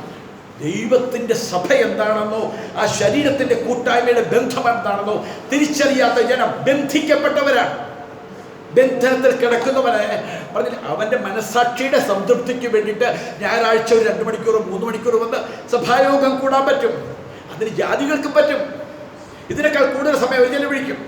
അതല്ല ദൈവമക്കളുടെ ധരിക്കുന്ന കാര്യങ്ങൾ. അപ്പോൾ ദേഹമെന്ന തിരശ്ശീല കീറി എന്തിനാ? നമുക്കൊരു പരമാർത്ഥ ഹൃദയം തരാനാ. ദൈവവുമായിട്ട് പരമാർത്ഥ ഹൃദയത്തോട് അടുത്ത് വന്ന എത്ര പേരുണ്ട് ഇവിടെ? കഴിഞ്ഞ 6 ദിവസം അവന്റെ കൈക്ക് പിടിച്ചുകൊണ്ട് ഹാനോക്ക് ദൈവത്തോട്, പഴയ നിയമ വിശുദ്ധൻ, ദൈവത്തോട് കൂടെ കട തുറന്നിരിക്കാൻ, ദൈവത്തോട് കൂടെ നടക്കാൻ ഒരു കൊതി നിനക്കുണ്ടോ? ദൈവത്തോട് കൂടെ നടക്കാനായിട്ട് ആ പ്രാർത്ഥന നിനക്കുണ്ടോ? ഇതാണ് പ്രാർത്ഥന. പ്രാർത്ഥന ഇല്ലാതെ ക്രിസ്ത്യ ജീവിതം നയിക്കാൻ പറ്റത്തില്ല. പ്രാർത്ഥന കൊണ്ടല്ല ദൈവ സാന്നിധ്യം അനുഭവിക്കുന്നത്. ദൈവ സാന്നിധ്യം അനുഭവിക്കുന്നവൻ പ്രാർത്ഥനയുടെ നിരന്തരമായിരിക്കുന്ന ഒരു മേഖലയിലായിരിക്കും. മനസ്സിലായിരുന്നു? പറയാമോ? പ്രാർത്ഥന കൊണ്ട് ഒരാൾക്ക് ദൈവ സാന്നിധ്യം അനുഭവിക്കാൻ പറ്റത്തില്ല. പക്ഷെ ദൈവ സാന്നിധ്യം അനുഭവിക്കുന്നവൻ നിരന്തരമായി പ്രാർത്ഥിക്കും. 1 മണിക്കൂറത്തെ പ്രാർത്ഥന കൊണ്ട് തൃപ്തിപ്പെടുന്നവനല്ല അവൻ. 3 ദിവസത്തെ ഉപവാസം കൊണ്ട് തൃപ്തിപ്പെടുന്നവനല്ല അവൻ. അവൻ നിരന്തരമായി അവൻ ദൈവ സാന്നിധ്യത്തിന് വേണ്ടി കുതിക്കുന്നവനായിരിക്കും. അവൻ്റെ നിലവിളി ഒന്ന് മാത്രം. എനിക്ക് 63 സങ്കീർത്തനം 1-ാം വാക്യം, ദാവീദ് പഴയ നിയമത്തിലാണെങ്കിലും ആത്മാവ് വന്നപ്പോൾ താൻ പറഞ്ഞു, ദൈവമേ, ഉണങ്ങി വരേണ്ട ദേശത്ത് വെള്ളത്തിനായി ദാഹിക്കുന്ന പോലെ എൻ്റെ ഉള്ളം ജീവനുള്ള ദൈവത്തിനായി ദാഹിക്കുന്നു. അവന്റെ സാന്നിധ്യത്തിന് വേണ്ടി കൊതിച്ചോ കഴിഞ്ഞ ആഴ്ചയില്? അതോ ബൈബിളിലെ കുറെ അറിവിന് വേണ്ടിയിട്ടാണോ? നല്ല പ്രസംഗം കേൾക്കാനാണോ നമ്മൾ കൊതിച്ചത്? ദൈവ സാന്നിധ്യം കർത്താവ് പറയുക, എൻ്റെ പുത്രന്റെ ജീവിതം കാൽവരിയിൽ തകർത്തത് ദേഹമെന്ന തിരശ്ശീലയിൽ കൂടെ നിനക്ക് ദൈവത്തിന്റെ സാന്നിധ്യം മുഴുവനായിട്ട് അനുഭവിക്കാം. എനിക്ക് ഒരു യോഗ്യതയും വേണ്ട മക്കളെ. നമുക്ക് പെരിയർപ്പയ്ക്ക് അത് മതി. ദൈവ സാന്നിധ്യം അനുഭവിക്കുന്നവരാണ് നമ്മൾ. നമ്മുടെ ജോലി സ്ഥലത്താകട്ടെ, നമ്മുടെ ഒഴിവ് സമയങ്ങളിലാകട്ടെ, നമ്മുടെ വീടുകളിലാകട്ടെ, അടുക്കളയിലാകട്ടെ, നമുക്ക് വേണ്ടത് ദൈവ സാന്നിധ്യമാണ്. ഇതാണ് പുതിയ നിയമത്തിന്റെ വാഗ്ദാനം. ഞാൻ ഇപ്പോൾ കരയുന്നത്, കൂടുതലും കരയുന്നത് ദൈവസ്ഥാനത്തിന് വേണ്ടി മാത്രമല്ല. എനിക്ക് കഴിഞ്ഞ നാളുകളിൽ വേണ്ടതുപോലെ അനുഭവിക്കാൻ പറ്റിയില്ലല്ലോ. കഴിഞ്ഞ നാളുകളിൽ ഈ ദൈവത്തിന്റെ തേജസ് വേണ്ടവണ്ണം അനുഭവിക്കാൻ പറ്റിയില്ലല്ലോ എന്ന് ഓർക്കുമ്പോൾ എനിക്ക് വേദനയാണ്. അന്നേ എനിക്ക് വെളിപ്പാട് പൂർണ്ണമായി കർത്താവായ യേശുവിൽ കൂടെ എനിക്ക് കിട്ടിയ ഭാഗ്യ പദവി, ദൈവത്തെ കെട്ടിപ്പിടിക്കാൻ, ദൈവത്തെ എൻ്റെ അപ്പനെന്നുള്ള ബന്ധത്തിൽ, എൻ്റെ കുടുംബം എന്നുള്ള ബന്ധത്തിൽ ദൈവവുമായിട്ട് ഒന്നിച്ച് നടക്കാൻ. നമ്മൾ ദൈവവുമായിട്ട് ഒരു കുടുംബക്കാരാണ്. ദൈവത്തിന്റെ കുടുംബത്തിൽപ്പെട്ടവരാണ് നമ്മൾ. ദൈവത്തിന്റെ പുത്രന്മാരാണ് നമ്മൾ. ദൈവത്തിന്റെ തേജസ്സിന്റെ അവകാശികളാണ് നമ്മൾ. പുത്രത്വത്തിന്റെ കൂട്ടവകാശിയാണ് നമ്മൾ. ഇത് കേൾക്കാൻ നമുക്ക് ഇഷ്ടം വേണം. ഇത് കേൾക്കാൻ താല്പര്യം വേണം. എബ്രായ ലേഖനം 5-ാം അധ്യായത്തിന്റെ 15 മുതൽ വായിക്കുന്നത്, കാലം നോക്കിയാൽ ഇപ്പൊ ഉപദേഷ്ടാക്കന്മാരായിരിക്കേണ്ടെന്ന നിങ്ങൾ, എന്താ പറയുന്നത്, ഇപ്പോഴും നിങ്ങൾക്ക് പാല് എന്താ പാല്? ഇവിടുത്തതെല്ലാം യേശു ഉണ്ടെങ്കിൽ, കർത്താവ് വന്നാൽ ഇവിടെ എല്ലാം സുഖമായി, ഇവിടെ എല്ലാം സൗഖ്യമായി. ഹല്ലേലൂയ. എൻ്റെ അടുത്ത് പലരും പറഞ്ഞിട്ടുണ്ട്, പാസ്റ്ററെ ഈ ദൈവത്തിൻ്റെ കൂടെ നടക്കുന്നെന്ന് പറഞ്ഞുകൊണ്ട് ഇയർഫോണും വെച്ചുകൊണ്ട് നടക്കേണ്ട കാര്യമുണ്ടോ? ഈ കണ്ണടയും വെച്ചുകൊണ്ട് നടക്കേണ്ട കാര്യമുണ്ടോ? ഈ ദൈവത്തിൻ്റെ കണ്ണ് സൗഖ്യമാക്കാൻ കഴിയില്ലേ? ദൈവത്തിൻ്റെ ചെവിക്ക് കേൾവി തരാൻ സഹായിക്കാൻ കഴിയത്തില്ലേ? ദൈവത്തിന് ബുദ്ധിമുട്ടാൻ മാറ്റി തരാൻ കഴിയത്തില്ലേ? കർത്താവായ യേശുവിൻ്റെ ജീവിതം, അപ്പോസ്തലന്മാരുടെ ജീവിതം, യോഹന്നാൻ 101 വയസ്സുള്ളപ്പോഴാണ് താൻ കർത്താവിനോട് ചേരുന്നത്. 100 വയസ്സായപ്പോൾ യോഹന്നാൻ അപ്പോസ്തലന്റെ മുടി നരച്ചായിരുന്നോ? യോഹന്നാന്റെ അപ്പോസ്തലന്റെ മുട്ടിന് വേദന ഉണ്ടായിരുന്നോ? എഴുന്നേൽക്കത്തില്ലായിരുന്നു. അപ്പോസ്തലനായ യോഹന്നാനെ പൊക്കിയെടുത്തോണ്ട് നടക്കാൻ സഭയ്ക്കകത്ത് കൊണ്ടിരുന്നത്, പൊക്കിയെടുത്തോണ്ട്. നിങ്ങളെങ്ങാനും ഇവിടെ ഉണ്ടായിരുന്നെങ്കിൽ, എൻ്റെ പൊന്നു ദൈവദാസൻ, ഇന്നെങ്കിലും ഒന്ന് നേരെ നടക്കും. ഇന്നെങ്കിലും സമൂഹത്തിൽ കാണുന്നതിൻ്റെ കൂടെ ദൈവം ഉണ്ടെന്ന് നമ്മൾ യോഹന്നാനെ പഠിപ്പിക്കുന്നു. യോഹന്നാൻ ഇന്നെങ്കിലും അങ്ങനെ നേരെ ഒന്ന് നിവർന്ന് നടക്കുക. ദൈവം ഇല്ലേ കൂടെ? ഒന്ന് വിശ്വസിക്കുക. അങ്ങയോട് ഞങ്ങൾക്ക് പറയാൻ ഒന്ന് വിശ്വസിക്കും. ജനം കണ്ട എന്ത് പറയും? ജനത്തെ കാണിക്കാൻ. എൻ്റെ പൊന്നു സഹോദരങ്ങളെ, ദൈവ സാന്നിധ്യം അനുഭവിച്ച പൗലോസ് പല വേദനകളിലൂടെ കടന്നുപോയത്. ദൈവ സാന്നിധ്യം അനുഭവിക്കുന്നവൻ ഈ ഭൂമിയിൽ കഷ്ടതയില്ലെന്ന് പറഞ്ഞ് പഠിപ്പിക്കുന്ന ആ ദുഷ്ട ഉപദേശം ഉണ്ടല്ലോ, അതിനെ നിങ്ങൾ ജയിക്കണം, അതിനെ ഓവർകം ചെയ്യണം. അതിനെ ഹല്ലേലൂയ. ദൈവം കൂടെ ഉള്ളവന് മുട്ടുവേദന വരാം, ദൈവം അനുവദിക്കുന്നത്. പൗലോസിന് വന്ന വേദന കർത്താവ് പറഞ്ഞു, ഞാൻ അനുവദിച്ചതാണ്, നീ പ്രാർത്ഥിക്കേണ്ടെന്ന് പറഞ്ഞു. അപ്പൊ കർത്താവ് നമ്മുടെ കൂടെ ഉണ്ടെങ്കിൽ ഈ ഭൂമിയിലെ കഷ്ടതയൊന്നും ഇല്ലെന്ന് പറഞ്ഞ് ആരെങ്കിലും പറഞ്ഞാൽ അപ്പം തന്നെ ഇതിനെ പറ്റുമെങ്കിൽ പ്ലാസ്റ്റർ കൊണ്ട് എൻ്റെ വായെ അടച്ചു മൂടിയേക്കണം. അവൻ ദൈവത്തിൽ നിന്നുള്ളവനല്ല, അവൻ പിശാചിന്റെ സന്തതിയാണ്. ഹല്ലേലൂയ. ദൈവം ഉള്ളവൻ്റെ കൂടെ. അതുകൊണ്ട് അതില്ലേ, അതുകൊണ്ട് എനിക്ക് നടുവേദന മുട്ടുവേദനയുണ്ട്, കർത്താവിൻ്റെ കൂടെയുണ്ട്. പക്ഷേ ദാരിദ്ര്യമുള്ളവൻ്റെ കൂടെ ദൈവമില്ല. ദാരിദ്ര്യമുള്ളവൻ്റെ കൂടെ ദൈവമില്ല. ദൈവമുള്ളവൻ്റെ തെളിവ് അവൻ നിത്യതയുടെ സന്തോഷം കൊണ്ട് ഇന്നലെ ഈ ലോകത്തിൽ കഴിഞ്ഞ ആഴ്ച ഭൂമിയിൽ നിന്ന് വിട്ടുപോകാൻ നിങ്ങൾ കൊതിച്ചോ? സങ്കടമുണ്ടോ? അവനെ ഒന്ന് കാണാൻ, നേരിട്ട് എന്ന് കാണാൻ പറ്റാഞ്ഞതിൻ്റെ സങ്കടമുണ്ടോ? എവിടെ ദൈവ സാന്നിധ്യം? ആ സാന്നിധ്യം, ആ തേജസ് അനുഭവിക്കണമെങ്കിൽ ഇവിടെ കൂടെ നടക്കണം. ഇവിടെ കൂടെ നടക്കാത്ത ഒറ്റ ഒരുത്തരും ആ നിത്യതയിൽ ദൈവത്തിന്റെ തേജസ്സിന്റെ പ്രഭയുടെ മുമ്പിൽ നിൽക്കാൻ പറ്റത്തില്ല. അവന് ഇവിടെ കൂടെ നടക്കണം. നമുക്ക് അറിവ് മതിയല്ലോ. നമുക്ക് ബൈബിളിലെ അറിവും ബൈബിളിലെ പൊടിപ്പും തൊങ്ങലും ഒക്കെ വെച്ച കാട്ടെ പ്രാർത്ഥനയും അന്യഭാഷയൊക്കെ നമ്മളങ്ങ് തൃപ്തരാ. അവൻ പറയും, മോനെ നീ തിരശ്ശീലയ്ക്കകത്തേക്കൊന്ന് വാ, നീ തിരശ്ശീലയ്ക്കകത്തേക്കൊന്ന് വാ, എനിക്ക് നിന്റെ കൂടെ ഒന്ന് താമസിക്കണം, നിന്റെ കൂടെ ഒന്ന് നടക്കണം, നീയുമായിട്ട് ഒന്നിച്ചെനിക്ക് സ്വർഗത്തിൽ പോകണം. ദൈവം ഹാനോക്ക് ദൈവത്തോടു കൂടെ നടന്നു, അതുകൊണ്ടാണ് സ്വർഗത്തിൽ അവനെ കൊണ്ടുപോയി.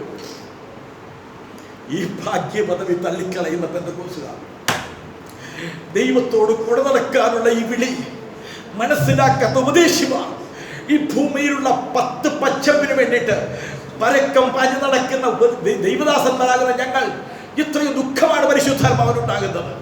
ഹല്ലേലൂയ. ഈ വചനം കേട്ടിട്ട് ഉറങ്ങുന്ന നിങ്ങളുടെ അവസ്ഥ എന്തായിരിക്കും? ശ്രദ്ധ, ഇത് നിങ്ങൾക്ക് മനസ്സിലാകുന്നുണ്ടോ? പാല് കേൾക്കുന്ന പിട്ടി കിട്ടുന്നില്ല, പാല് കിട്ടുന്നില്ല. പാല് കിട്ടിയ ഇപ്പൊ തുള്ളും, ഇപ്പൊ ചാടും. ഹല്ലേലൂയ. അതാണ് പറഞ്ഞത്. എന്താണെയോ, നന്മ തിന്മകളെ തിരിച്ചറിയാൻ തർക്കത്താൽ അഭ്യസിച്ച ഇന്ദ്രിയങ്ങളുള്ളവരായി പ്രായം തികഞ്ഞവർക്ക് ഇത് പറ്റത്തുള്ളൂ. എന്താണ്? വളർച്ചയില്ല. നന്മ തിന്മകളെ തിരിച്ചറിയാൻ തഴക്കത്താൽ അഭ്യസിച്ച ഇന്ദ്രിയങ്ങളുള്ള പ്രായമുള്ളവർക്ക് ഇത് മനസ്സിലാകത്തുള്ളൂ. അല്ലാത്തവർക്ക് ഇത് ഈ പറഞ്ഞില്ലേ, ഒരു കൊച്ചുകുട്ടിയെ നമ്മൾ നല്ല ഭക്ഷണം ഉറങ്ങി തൂങ്ങുക, അതിന് ഭക്ഷണമല്ല വലുത്, ഉറക്കമാണ് വലുത്. എനിക്ക് ഈ പാല് കിട്ടിയാൽ മതി. ഇതുപോലെ ഞാനിവിടെ തന്നാലൊന്നും എനിക്ക് നിങ്ങളെ കൊണ്ട് ഈ കട്ടിയായ ഭക്ഷണം കഴിപ്പിച്ചേ പറ്റൂ. നിങ്ങളത് ഉണർന്നിരുന്നേ പറ്റൂ. ദൈവം സഹായിക്കട്ടെ. പെട്ടെന്ന് ഈ വാക്യങ്ങൾ വായിച്ചു പോകാൻ പോവുകയാണ്. എബ്രായർ 10 നമ്മൾ വായിച്ചു. അതിനകത്ത് എല്ലാവരും പറയാൻ പറ്റില്ല. ഒരു പരമാർത്ഥ മനസ്സ് പുലർത്തപ്പെടണം. ഒരു പരമാർത്ഥമായിട്ട് എൻ്റെ കർത്താവുമായിട്ട് ഒന്നിച്ചാണ് ഞാൻ നടക്കുന്നത്. ഇന്ന് ഈ ലോകം വിട്ടുപോകാൻ ഞാൻ കൊതിക്കുന്നു. മക്കളെ കുറിച്ച് ഭാരമുണ്ടോ? മോൾക്ക് പ്രായമായവരല്ലേ പഠിപ്പിക്കണ്ടേ? സ്വർഗത്തിലേക്ക് പോകണമെന്ന് പാസ്റ്റർ പറയുമ്പോൾ പറയാനുള്ള അല്ലേ? ഹല്ലേലൂയ. മക്കളെ ബെനഡിക്റ്റല്ല, കർത്താവിൻ്റെ അറിയാൻ നോക്കേണ്ടത് എങ്ങനെയാണ്. നമ്മളുള്ളതിനേക്കാൾ നന്നായിട്ട് അവളെ വളർത്താൻ കർത്താവിന് കഴിവുണ്ട്. ഞാൻ അങ്ങനെ എൻ്റെ ദൈവത്തെ ശിശുവിനെ പോലെ വിശ്വസിക്കുന്നവരാണ്. ഞാൻ നോക്കുന്നതിനേക്കാൾ നന്നായിട്ട് എൻ്റെ ഭാര്യയുടെ കാര്യം നോക്കാൻ എൻ്റെ ദൈവം വിശ്വസ്തനാണ്. ഹല്ലേലൂയ. എനിക്കൊറ്റ ലക്ഷ്യം, വിട്ടുപിരിഞ്ഞ് ക്രിസ്തുവിനോട് ചേരുവാൻ കാംക്ഷയാണ്. അത് അത്യുത്തമം. അതില്ലെങ്കിൽ നമ്മൾ ദൈവ സാന്നിധ്യം അനുഭവിക്കുന്നത് പറയുന്നത് അത് എങ്ങനെയാ? നമ്മുടെ ബുദ്ധിയിലും. കർത്താവിനെ സ്തോത്രം ചെയ്യുന്നു. ഒരു വാക്യം കൂടെ വായിച്ച റോമാലേഖനം 7-ാം അധ്യായത്തിൻ്റെ 6-ാം വാക്യം. റോമർ 7:6.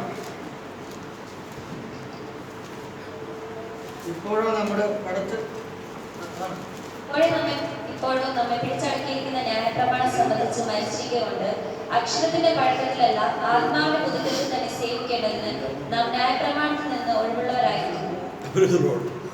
കേട്ടോണേ, പ്രമാണമുള്ളവരാ നമ്മൾ. ഇപ്പൊ ഇവിടെ പറയുക, ഇപ്പോഴും നമ്മെ പിടിച്ചടക്കിയിരുന്ന ന്യായപ്രമാണം. ന്യായപ്രമാണം എന്തായിരുന്നു? 613 പ്രമാണങ്ങൾ. നമുക്ക് പിന്നെ ഇപ്പൊ 613 ഒന്നും അല്ല. നമുക്കിപ്പോൾ എന്ത് വേണം?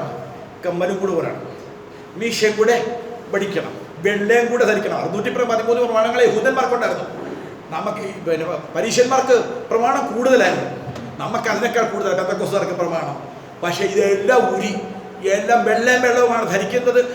എല്ലാ പ്രമാണങ്ങളും അനുസരിക്കും. പക്ഷേ കർത്താവ് കൂടെ ഇല്ല. ന്യായപ്രമാണത്തിൻ്റെ ഇവിടെ നമ്മൾ വായിച്ചത്, ഇപ്പോഴോ നമ്മെ പിടിച്ചടക്കിയിരുന്ന ന്യായപ്രമാണം സംബന്ധിച്ച് മരിച്ചിരിക്കുന്നു ഞാൻ. അപ്പൊ ന്യായപ്രമാണത്തിന് ഒഴിവുള്ളതായില്ലേ? ന്യായപ്രമാണമെന്ന ഭർത്തൃ നിയമത്തിന് ഞാൻ ഒഴിവുള്ളവനായി. ഇപ്പൊ ന്യായപ്രമാണം അനുസരിക്കേണ്ടത്. ന്യായപ്രമാണത്തെ മരിപ്പിന്റെ മുമ്പിൽ എന്നെ കൊന്നു. കർത്താവ് ചെയ്തു, ഒരു ഭാഗ്യം ചെയ്തു, എന്നെയൊക്കെ കൊന്നു. ഞാൻ യേശുവിലൂടെ മരിച്ചു. ഇപ്പം എന്ത് ചെയ്തു? ന്യായപ്രമാണത്തിന് പകരം കൃപയാകുന്ന യേശു എൻ്റെ ഭർത്താവായി എനിക്ക് ജീവൻ തന്ന് പുതു സൃഷ്ടിയാക്കി യേശുവിൻ്റെ ഭാര്യയാക്കി എന്നെ തീർത്തു. യേശുവിൻ്റെ മണവാട്ടിയാക്കി തീർത്തു. അപ്പം ഇന്നലെ ന്യായപ്രമാണം എന്താ പറഞ്ഞത്? ഈ 613 പ്രമാണം മാറുമോ? ഹല്ലേലൂയ. കർത്താവ് പറഞ്ഞ പ്രമാണം ഈ 613 പ്രമാണങ്ങൾക്ക് അപ്പുറമുള്ള പ്രമാണം. സ്ത്രീയെ ഒന്ന് മോഹിക്കാൻ നോക്കിയാൽ വ്യഭിചാരം ചെയ്തു കഴിഞ്ഞു. ഒരു മനുഷ്യനോട് മൂഢ എന്ന് പറഞ്ഞാൽ സ്വർഗ്ഗത്തിൽ പോകുമോ? ഒരു മനുഷ്യനെ മൂഢനെ പോലെ കണ്ടിട്ട് അവനെ കണ്ടിട്ട് കാണാത്ത പോലെ പോകുന്ന ഒരു മനുഷ്യൻ സ്വർഗ്ഗത്തിൽ പോകത്തില്ലെന്ന് മാത്രമല്ല, അവൻ ന്യായപ്രമാണത്തിന്റെ ശാപത്തിന്റെ കീഴിലാണ്. അവൻ പ്രമാണമാണ് അനുസരിക്കുന്നത്. എന്താണ് പ്രമാണം? ശത്രുവിനെ സ്നേഹിക്കാനാണ് പ്രമാണം. ഹല്ലേലൂയ. ദൈവത്തിൻ്റെ വചനം അനുസരിക്കാൻ കഴിയാത്ത ഒരു സാധുവായ മനുഷ്യനെ കണ്ടാൽ അവനോട് ദയ കാണിക്കാത്ത, കൃപ കാണിക്കാത്ത ഒരവസ്ഥ വന്നിട്ട് ഞാൻ പറയുക, ന്യായപ്രമാണം ചോദിച്ചത്, ഹല്ലേലൂയ, ന്യായപ്രമാണത്താൽ ഒരു ജഡവും നീതീകരിക്കപ്പെടുന്നില്ല. ന്യായപ്രമാണം നമ്മളെ അടിമയാക്കി വെച്ചിരുന്നതാണ്. ന്യായപ്രമാണമില്ലാതെ പാപത്തിന് ലംഘനം കണക്കിടുമോ? ഒരു ലംഘനമില്ല ന്യായപ്രമാണമില്ലായിരുന്നെങ്കിൽ. പ്രമാണം വന്നതുകൊണ്ടല്ലേ ലംഘനമുണ്ടായത്. ഇപ്പോൾ നമ്മൾ ന്യായപ്രമാണത്തിൽ നിന്നും ഒഴിവുള്ളവരായി. ഇപ്പൊ എന്ത് ചെയ്തു? കൃപയാകുന്ന ഭർത്താവ് എൻ്റെ അകത്തങ്ങ് വന്നു. ഇപ്പോൾ ഒരു സ്ത്രീയോട് ഉള്ളിലെ ഒരു മോഹത്തോടു കൂടെ എനിക്കൊന്ന് ഒരു കണ്ണം ഉയർത്താൻ, എനിക്കൊന്ന് ചലിക്കാൻ പറ്റാത്ത വിധത്തിൽ ഞാനല്ല, എൻ്റെ അകത്തു വന്ന ദൈവകൃപ. ന്യായപ്രമാണത്തിൽ നിന്ന് ഞാൻ ഒഴിവുള്ളവനാകാത്തോളം കാലം ഈ കൃപയുടെ ഭർത്താവിനെ കിട്ടത്തില്ല. കൃപയുടെ ഭർത്താവ് എൻ്റെ അകത്തു വന്നു. ഇപ്പോൾ ഞാൻ ജീവിക്കുന്നില്ല, മരിച്ചു. യേശു എൻ്റെ ഉള്ളിൽ കൃപയായിട്ട് ജീവിക്കുക. ഇപ്പോൾ എനിക്ക് എന്തെല്ലാം സാധിക്കാതിരുന്നോ അത് മുഴുവനും സാധിപ്പിച്ചു. അത് മുഴുവനും. എവിടെയാണ് നിങ്ങളുടെ പരാജയം? നിങ്ങൾ ന്യായപ്രമാണത്തിൻ്റെ അടിമത്തത്തിൽ നിന്ന് സ്വതന്ത്രരാണ്. പ്രമാണമനുസരിക്കാൻ 10 കൽപ്പന പഠിച്ച് അവിടെ എഴുതി വെക്കാനല്ല. എന്താണ് കൃപയുടെ പ്രമാണം? അത് യേശുവാണ്. ആ യേശു എൻ്റെ ഉള്ളിൽ വന്ന് താമസിക്കുന്ന അനുഭവമാണ് ദൈവ സാന്നിധ്യം ഞാൻ അനുഭവിക്കുന്നത്. അപ്പോൾ പാപം എനിക്ക് വെറുപ്പായി മാറും. ലോകം എൻ്റെ ശത്രുവായി തീരും. ജഡം എൻ്റെ ശത്രുവായി മാറും. ജഡത്തെയും ദൈവത്തെയും കൂടി ഒരുമിച്ച് പ്രസാദിപ്പിക്കാൻ പറ്റത്തില്ല. ജഡത്തെ പ്രസാദിപ്പിക്കുന്നവർക്ക് ദൈവത്തെ പ്രസാദിപ്പിക്കാൻ പറ്റത്തില്ല. ജഡത്തിന് ഇഷ്ടം ചെയ്യുന്ന ഒരുപാട് പേരെ എനിക്കറിയാം. ഭയങ്കര പ്രസംഗവും ഭയങ്കര അന്യഭാഷയും പറയുന്നവരെ. പക്ഷേ അവിടെ അടുത്തുപോലും ദൈവസാന്നിധ്യമില്ല. പിന്നെ ന്യായപ്രമാണത്തിൻ്റെ ഉപദേശങ്ങൾ പറയുന്ന ഒരുപാട് പേരെ എനിക്കറിയാം. ഹല്ലേലൂയ. ദൈവസ്നേഹം എന്താണെന്നും ദൈവ സാന്നിധ്യം എന്താണെന്നും അനുഭവിക്കാത്ത. ഇവിടെ അതെല്ലാം കൂടെ ഒന്ന് വായിക്കാൻ സമയമില്ലെങ്കിലും 7-ാം അധ്യായത്തിൻ്റെ 17 കൂടി ഞാൻ വായിച്ചു കേൾപ്പിക്കുകയാണ്. 7:17. ആകയാൽ അതിനെ പ്രവർത്തിക്കുന്നത് ഞാനല്ല, എന്നിൽ വസിക്കുന്ന പാപമത്രേ. എന്നിൽ എന്ന് വെച്ചാൽ എൻ്റെ ജഡത്തിൽ നന്മ വസിക്കുന്നില്ല എന്ന് ഞാൻ അറിയുന്നു. നന്മ ചെയ്യുവാനുള്ള താല്പര്യം എനിക്കുണ്ട്, പ്രവർത്തിക്കുന്നതോ ഇല്ല. ഞാൻ ചെയ്യുവാൻ ഇച്ഛിക്കുന്ന നന്മ ചെയ്യുന്നില്ലല്ലോ. ഇച്ഛിക്കാത്ത തിന്മ എത്ര പ്രവർത്തിക്കുന്നു? ഞാൻ ഇച്ഛിക്കാത്തതിനെ ചെയ്യുന്നുവെങ്കിലോ അതിനെ പ്രവർത്തിക്കുന്നത് ഞാനല്ല, എന്നിൽ വസിക്കുന്ന പാപം അത്രേ. എന്നിൽ വസിക്കുന്ന പാപം. ഹല്ലേലൂയ. അവിടെയാണ് എൻ്റെ മനസ്സിന് പുതുക്കം വരുന്നത്. ഞാൻ മനസ്സിലാക്കി എൻ്റെ അകത്ത് വേര് പിടിച്ച് കിടക്കുന്ന പാപത്തിൻ്റെ സ്വഭാവമാണ്. ഞാൻ പുറമേ കാണിക്കത്തില്ല, പുറത്തു വരുമ്പോൾ തന്നെ ഞാൻ മുറിച്ച് കളയുന്നുണ്ട്. പക്ഷെ അകത്ത് കിടക്കുന്ന വേര് പറിച്ചു മാറ്റാൻ നമ്മളിന്ന് വായിച്ച 8-ാം അധ്യായത്തിൻ്റെ 31-ാം വാക്യം ഓർക്കുന്നത് പറയാമോ? യോഹന്നാൻ 8:31. നിങ്ങൾ എൻ്റെ വചനത്തിൽ നിലനിൽക്കണം, വേര് പിടിക്കണം. വചനത്തിൽ വേര് പിടിക്കുന്നില്ല, വചനത്തിൻ്റെ വേരിറങ്ങുന്നില്ലെങ്കിൽ എൻ്റെ ശിഷ്യന്മാരെനിക്ക് പറ്റത്തില്ല. വചനത്തിൻ്റെ വേരിറങ്ങാത്തത് പിന്നെ ആരുടെ വേല ഉള്ളത്? കയ്പിൻ്റെ വേലാണ്. നമുക്ക് ലോകത്തിൻ്റെ വേര് നമ്മുടെ ഉള്ളിലുണ്ട്. ഇതിനെ നമ്മൾ ഇച്ഛിക്കുന്നതിനെയല്ല, ഇച്ഛിക്കാത്തതിനെ ആണ് പ്രവർത്തിക്കുന്നത്. ഹല്ലേലൂയ. ദൈവത്തിന് സ്തോത്രം. ഗലാത്യർ 3:10 വാക്യം വായിച്ചപ്പോൾ, ഗലാത്യ ലേഖനം 3:10. എന്നാൽ ന്യായപ്രമാണത്തിന്റെ പ്രവൃത്തി ആശ്രയിക്കുന്നവരും ശാപത്തിൽ കീഴാകുന്നു. ന്യായപ്രമാണ പുസ്തകത്തിൽ എഴുതിയിരിക്കുന്നതൊക്കെ ചെയ്യുവാൻ തക്കവണ്ണം അതിൽ നിലനിൽക്കാത്തവനെല്ലാം ശപിക്കപ്പെട്ടവൻ. ന്യായപ്രമാണത്തിലാണോ ആശ്രയം? ഹല്ലേലൂയ. പ്രമാണമാണോ മുറുകെ പിടിക്കുന്നത്? അതിൽ എഴുതിയിരിക്കുന്ന മുഴുവനും പ്രമാണിക്കാതെ ഒരെണ്ണം തെറ്റിയാൽ നീ ശപിക്കപ്പെടും. ഒരെണ്ണം തെറ്റിയാൽ നമുക്ക് രക്ഷ കിട്ടത്തില്ല, അനുഗ്രഹം കിട്ടത്തില്ല. ഒരെണ്ണം തെറ്റിച്ചാൽ അതെന്ത് ചെയ്തു? യേശു നമ്മളെ ന്യായപ്രമാണത്തിന് മുമ്പിൽ നമ്മളെ മരിപ്പിച്ചിട്ട് കൃപയ്ക്ക് നമ്മളെ അധീനരാക്കി അടിമകളാക്കി തീർത്തു. ന്യായപ്രമാണത്തിൻ്റെ അടിമത്തത്തിൽ നിന്നും എന്നെ സ്വതന്ത്രനാക്കി. ഞാൻ സ്വാതന്ത്ര്യമാണ് പറഞ്ഞു വരുന്നു. സ്വാതന്ത്ര്യം ദുഷ്ടതയ്ക്ക് മറയാക്കരുത്. അങ്ങനെ ബൈബിൾ പറഞ്ഞിട്ടില്ലെന്ന് പറയരുത്. കർത്താവ് അകത്തു വന്നാൽ വിശുദ്ധിയിൽ നിന്നും വിശുദ്ധിയിലേക്കുള്ള ഒരു ഓട്ടമായി, വിശുദ്ധിയുടെ തികഞ്ഞൊരനുഭവം. സ്നേഹിക്കാൻ മാത്രമേ നമുക്കറിയത്തുള്ളൂ. പിന്നെ സ്നേഹിക്കാൻ വേണ്ടി മാത്രം കൊതിക്കുന്ന, നിത്യതയുടെ മാത്രം ചിന്തയുള്ള ഒരു അനുഭവം നമുക്ക് വരുമെങ്കിൽ നാം കൃപയുടെ അധീനരായിട്ട് തീർന്നു. 1-2 വാക്യം കൊണ്ട് വായിച്ചാട്ടെ. ഗലാത്യ 4:5-6 വാക്യം വരെ. നിയോഗിച്ചത് അവൻ ന്യായപ്രമാണത്തിൽ കീഴുള്ളവരെ വിലയ്ക്ക് വാങ്ങിയിട്ട് നാം പുത്രത്വം പ്രാപിക്കേണ്ടതിന് തന്നെ നിങ്ങൾ മക്കളാകുകൊണ്ട് അബ്ബാ പിതാവേ എന്ന് വിളിക്കുന്ന സ്വപുത്രന്റെ ആത്മാവിനെ ദൈവം നമ്മുടെ ഹൃദയങ്ങളിൽ അയച്ചു. ഇപ്പം ഹൃദയങ്ങളിൽ പുത്രത്വത്തിൻ്റെ ആത്മാവ് വന്ന് വസിച്ചു.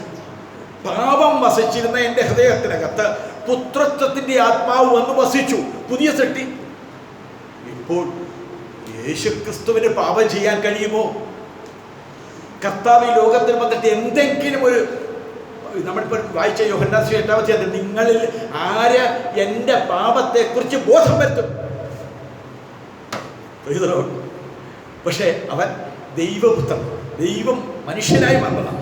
ഇവിടെ അങ്ങനെ പറയാൻ കഴിയുള്ള ഒരാൾ പറഞ്ഞേ, നിങ്ങളിൽ ആരെ എൻ്റെ പാപത്തെക്കുറിച്ച് ബോധം വരുത്തും? തെറ്റുവരും. തെറ്റു വന്നാൽ തിരുത്തപ്പെടാനുള്ളൊരു മനസ്സുണ്ടാകണം, തിരുത്തപ്പെടാനുള്ള ഹൃദയം നമുക്കുണ്ടാകണം. അപ്പം അതിനകത്ത് വന്നിട്ട് 5:4 വായിച്ചപ്പോൾ 5:4 ന്യായപ്രമാണത്താൽ നീതീകരിക്കപ്പെടുവാൻ ഇച്ഛിക്കുന്ന നിങ്ങൾ ക്രിസ്തുവിനോട് വേർപെട്ടുപോയി, നിങ്ങൾ കൃപയിൽ നിന്ന് വീണുപോയി. പ്രമാണമാണ് നിങ്ങൾക്ക് വലുതെങ്കിൽ നിങ്ങൾ കൃപയിൽ നിന്നും വീണുപോയി. നിങ്ങൾ ദൈവകൃപയിലല്ല, യേശു നിങ്ങളുടെ അടുത്തുപോലുമില്ല.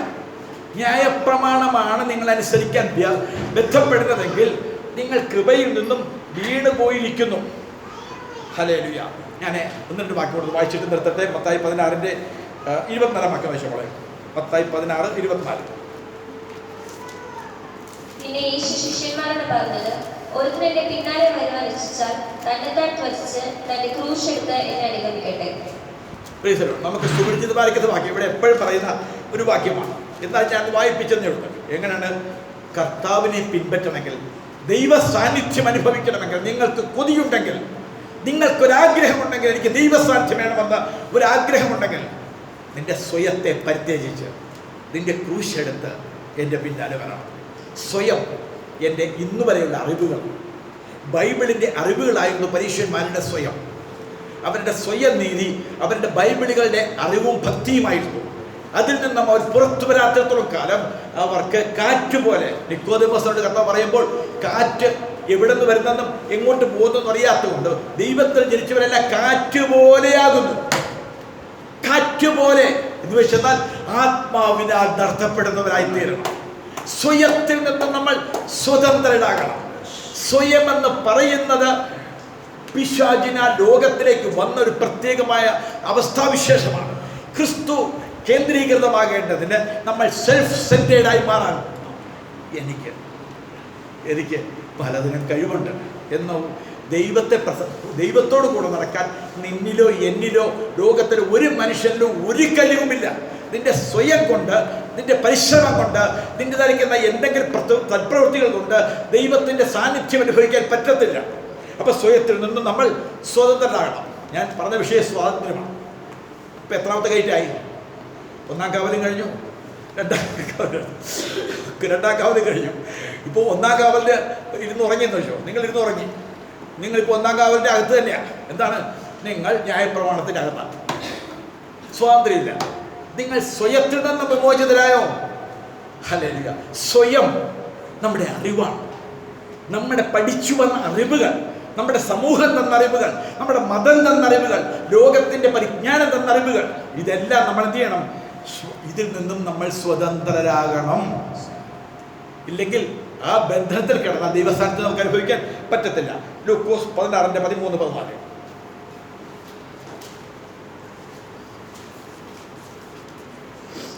ലൂക്കോസ് 16:13-14. രണ്ട് യജമാനന്മാരെ സേവിപ്പാൻ ഒരു ഭൃത്യനും കഴിയുകയില്ല. അവർ ഒരുവനെ പകച്ച് മറ്റവനെ സ്നേഹിക്കും, അല്ലെങ്കിൽ ഒരുത്തനോട് പറ്റിച്ചേർന്ന് മറ്റവനെ നിരസിക്കും. നിങ്ങൾക്ക് ദൈവത്തെയും മാമോനെയും സേവിപ്പാൻ കഴിയുകയില്ല. ഇതൊക്കെ ദ്രവ്യാഗ്രഹികളായ പരീക്ഷന്മാർ കേട്ട് അവരെ പരിഹസിച്ചു. നിങ്ങൾക്ക് ദൈവത്തെയും മാമോനെയും കൂടെ, പണം നിങ്ങളുടെ മുൻപിലുണ്ടെങ്കിൽ, നിങ്ങൾ ദൈവത്തെ പിൻപറ്റുന്നത് കാശ് കിട്ടാനാണെങ്കിൽ, കാശ് കിട്ടാനുള്ള മാർഗമായിട്ട് അങ്ങനെ പഠിക്കുന്നവരും പഠിപ്പിക്കുന്നവരുണ്ട്. ദൈവത്തെ പിൻപറ്റിയാൽ നമ്മുടെ സമ്പന്നനാക്കുമെന്ന് പഠിപ്പിക്കുന്ന യേശുക്രിസ്തു സമ്പന്നനായിരുന്നിട്ട് ദാരിദ്ര്യം അനുഭവിച്ചതിനാ നമ്മളെ സമ്പന്നരാക്കാൻ. എല്ലാവരും ശ്രദ്ധിച്ചേ. യേശുക്രിസ്തു എന്തിനാണ് സമ്പന്നനായിരുന്നിട്ടും ദരിദ്രനായി തീർന്നത്? നമ്മളെ സമ്പന്നരാക്കാൻ. ബൈബിൾ വാക്യമല്ലേ പറയുന്നത് നമ്മളെ സമ്പന്നരാക്കാനാണെന്ന്? ബൈബിൾ വാക്യം പറയുന്നു. മത്തായി 1-2 കൊരിന്ത്യർ 8:9. യേശുക്രിസ്തു സമ്പന്നനായിരുന്നിട്ടും അവന്റെ ദാരിദ്ര്യത്താൽ നമ്മളെ സമ്പന്നരാക്കുവാൻ ദരിദ്രനായി തീർന്ന കൃപ. ഇനി ഞാൻ ദരിദ്രനായി ജീവിക്കേണ്ട കാര്യമുണ്ടോ?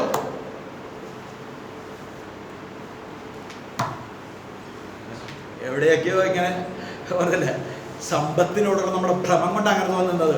യേശുക്രിസ്തുവിന്റെ സമ്പത്ത് ഭൂമിയിലെ സമ്പത്തല്ല. അവൻ ദരിദ്രനായി തീർന്നത് ഭൂമിയിൽ കാശില്ലാത്തവനായെന്നല്ല, നമ്മളെ സമ്പന്നരാക്കിയത്. അത് വേണമെങ്കിൽ നിങ്ങൾക്കൊരു ദിവസം ആ കാര്യത്തെക്കുറിച്ചൊന്ന് വെളിപ്പെടുന്നില്ല. അവൻ നമ്മളെ സമ്പന്നരാക്കിയെന്ന് വെച്ചെന്നാൽ ദൈവമുള്ളവരാക്കി നമ്മളെ തീർത്തു. ദൈവ സാന്നിധ്യം അനുഭവിക്കാൻ ഇതാണ് സമ്പത്ത്. അതല്ലാത്ത ബാക്കി സമ്പത്തെല്ലാം ഭൂമിയിലുള്ളതാണ്, ഇവിടെ ഇട്ടിട്ട് പോകും. ഈ സമ്പത്ത് നിലനിൽക്കുന്ന ഉത്തമ സമ്പത്താണ്. നിലനിൽക്കുന്ന ഉത്തമ സമ്പത്താണ് ക്രിസ്തുവിൽ നമുക്കുള്ളത്. അപ്പൊ സമ്പത്തിന്റെ സ്വാതന്ത്ര്യം നമുക്ക് തന്നു. എന്താണ് അതിൻ്റെ പറഞ്ഞത്? അത് പറഞ്ഞപ്പോൾ അതിൻ്റെ താഴത്തോട്ട് വായിക്കുന്നത് 14 വാക്യം. ഇതൊക്കെ ഈ ദ്രവ്യാഗ്രഹികളായ പരീക്ഷന്മാർക്ക് കേട്ടവരെ പരിഹസിച്ചു. ഇവിടെ ആരെങ്കിലും എന്നെ പരിഹസിക്കുന്നുണ്ടോ? ഇതെല്ലാം കേട്ടിട്ട് ദ്രവ്യാഗ്രഹികളായ പരീക്ഷന്മാർ കേട്ടിട്ട് അവരെ പരിഹസിച്ച് എന്താണ് ഇദ്ദേഹം പറയുന്നത്? സമ്പത്തില്ലാണ്ടക്കാൻ ജീവിക്കാൻ പറ്റുമോ? ദ്രവ്യാഗ്രഹികൾ അത് പരിഹസിച്ചു. ഒരു വാക്യം കൂടെ 10:13-22. നമ്മുടെ സ്വാതന്ത്ര്യം എന്തൊക്കെ വിശദീകരിച്ചെന്ന് പറയാൻ ആഗ്രഹം ഉണ്ടായിരുന്നെങ്കിലും സമയം പരിമിതമായതുകൊണ്ട് ഞാൻ അങ്ങ് നിർത്തുക. 10:13-22.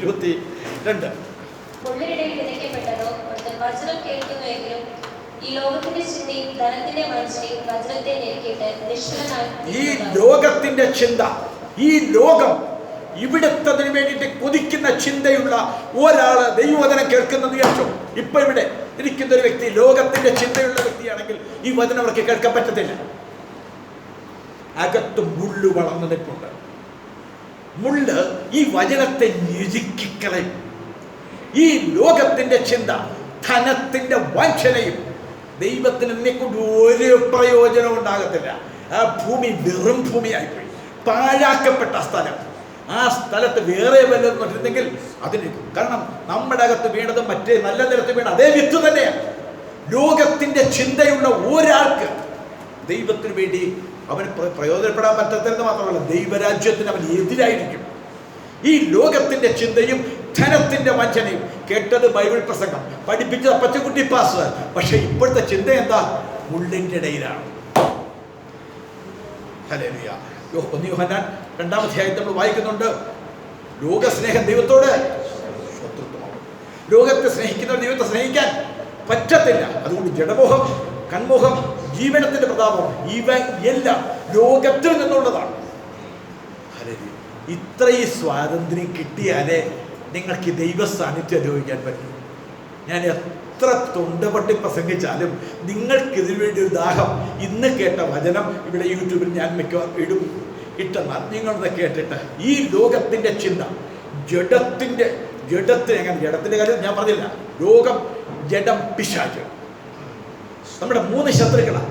ഇവനോട് എതിർത്ത് നിൽപ്പാൻ കഴിയുന്ന ഒരാൾക്ക് ഈ ബന്ധനങ്ങൾ, ക്രിസ്തുവിന്റെ സ്വാതന്ത്ര്യം അനുഭവിക്കാൻ പറ്റും. എന്താണ് സ്വാതന്ത്ര്യം? എന്താണ് സ്വാതന്ത്ര്യം നമുക്ക് കിട്ടുന്നത്? ദൈവത്തോട് കൂടെ നടക്കാനുള്ള അവകാശം.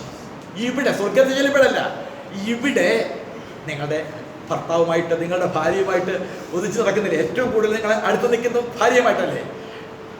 അതിനേക്കാൾ അടുത്ത് എൻ്റെ ആത്മസഖിയായി എനിക്ക് ആ നേരത്തെ പാടിയ പാട്ടിൻ്റെ ഇംഗ്ലീഷ് വരികൾ ഒന്ന് പറഞ്ഞു, സുനിനോട് പറഞ്ഞ പോലെ എന്തോ ബുദ്ധിമുട്ടാണെന്ന് പറഞ്ഞു. പ്രിയതരോ, ആ ഇംഗ്ലീഷിൻ്റെ വരികൾ, ഞാൻ ഇംഗ്ലീഷ് അറിയത്തില്ല, പക്ഷെ ആ പാട്ടിൻ്റെ ഇംഗ്ലീഷ് വരികൾ ഞാനൊന്ന് ധ്യാനിച്ചപ്പോൾ എൻ്റെ ഉള്ളം, അതിൻ്റെ ഒരംശമർത്ഥം പോലും മലയാളത്തിൽ വന്നിട്ടില്ല. This is my story, this is my soul. ഞാൻ പൊട്ടിക്കരഞ്ഞു ആ സാന്നിധ്യത്തിൻ്റെ മുമ്പിൽ. ഇതാണ് എൻ്റെ സ്റ്റോറി, ഇതാണ് എൻ്റെ പാട്ട്. നമ്മൾ മലയാളത്തിൽ എനിക്ക് പാട്ടും പ്രശംസയും. ഹല്ലേലൂയ. നിങ്ങൾ ആ പാട്ട്, അത് ഇംഗ്ലീഷ് വരികളിലൂടെ ഇംഗ്ലീഷിൽ നിന്നും മലയാളത്തിലേക്ക് വിവർത്തനം ചെയ്തതാണ്. ഹല്ലേലൂയ. ഇതാണ് നമ്മുടെ കഥ, ഇതാണ് നമ്മുടെ ജീവിതം, ഇതാണ് നമ്മുടെ പാട്ട്. യേശുക്രിസ്തുവിന്റെ കുരിശ്, അവൻ നമുക്ക് വേണ്ടി രക്ഷ തന്നു, അവൻ നമുക്ക് വീണ്ടെടുപ്പ് തന്നു, അവൻ നമുക്ക് പുതുജീവൻ തന്നു. അതിലൂടെ എനിക്ക് ദൈവത്തെ അനുഭവിക്കാൻ കഴിയും. ദൈവത്തെ അനുഭവിക്കാൻ തടസ്സമായിരിക്കുന്ന കാര്യങ്ങൾ, ബന്ധനങ്ങൾ മുഴുവൻ ഞാൻ തുറന്നു കാണിച്ചു. ഇതിൽ നിന്ന് മോചനം കിട്ടാൻ ഒറ്റ മാർഗം, യേശുവിന്റെ ദേഹമെന്ന തിരശ്ശീല എനിക്ക് വേണ്ടി ചിന്തപ്പെട്ടത് വിശ്വസിക്കുക മാത്രം ചെയ്യുക, വിശ്വസിക്കുക മാത്രം ചെയ്യുക. യേശു ക്രിസ്തുവിലൂടെ എനിക്ക് ദൈവ സാന്നിധ്യം അനുഭവിക്കാൻ പറ്റും. എല്ലാ കണ്ണുകളും നമുക്ക് അടയ്ക്കാം.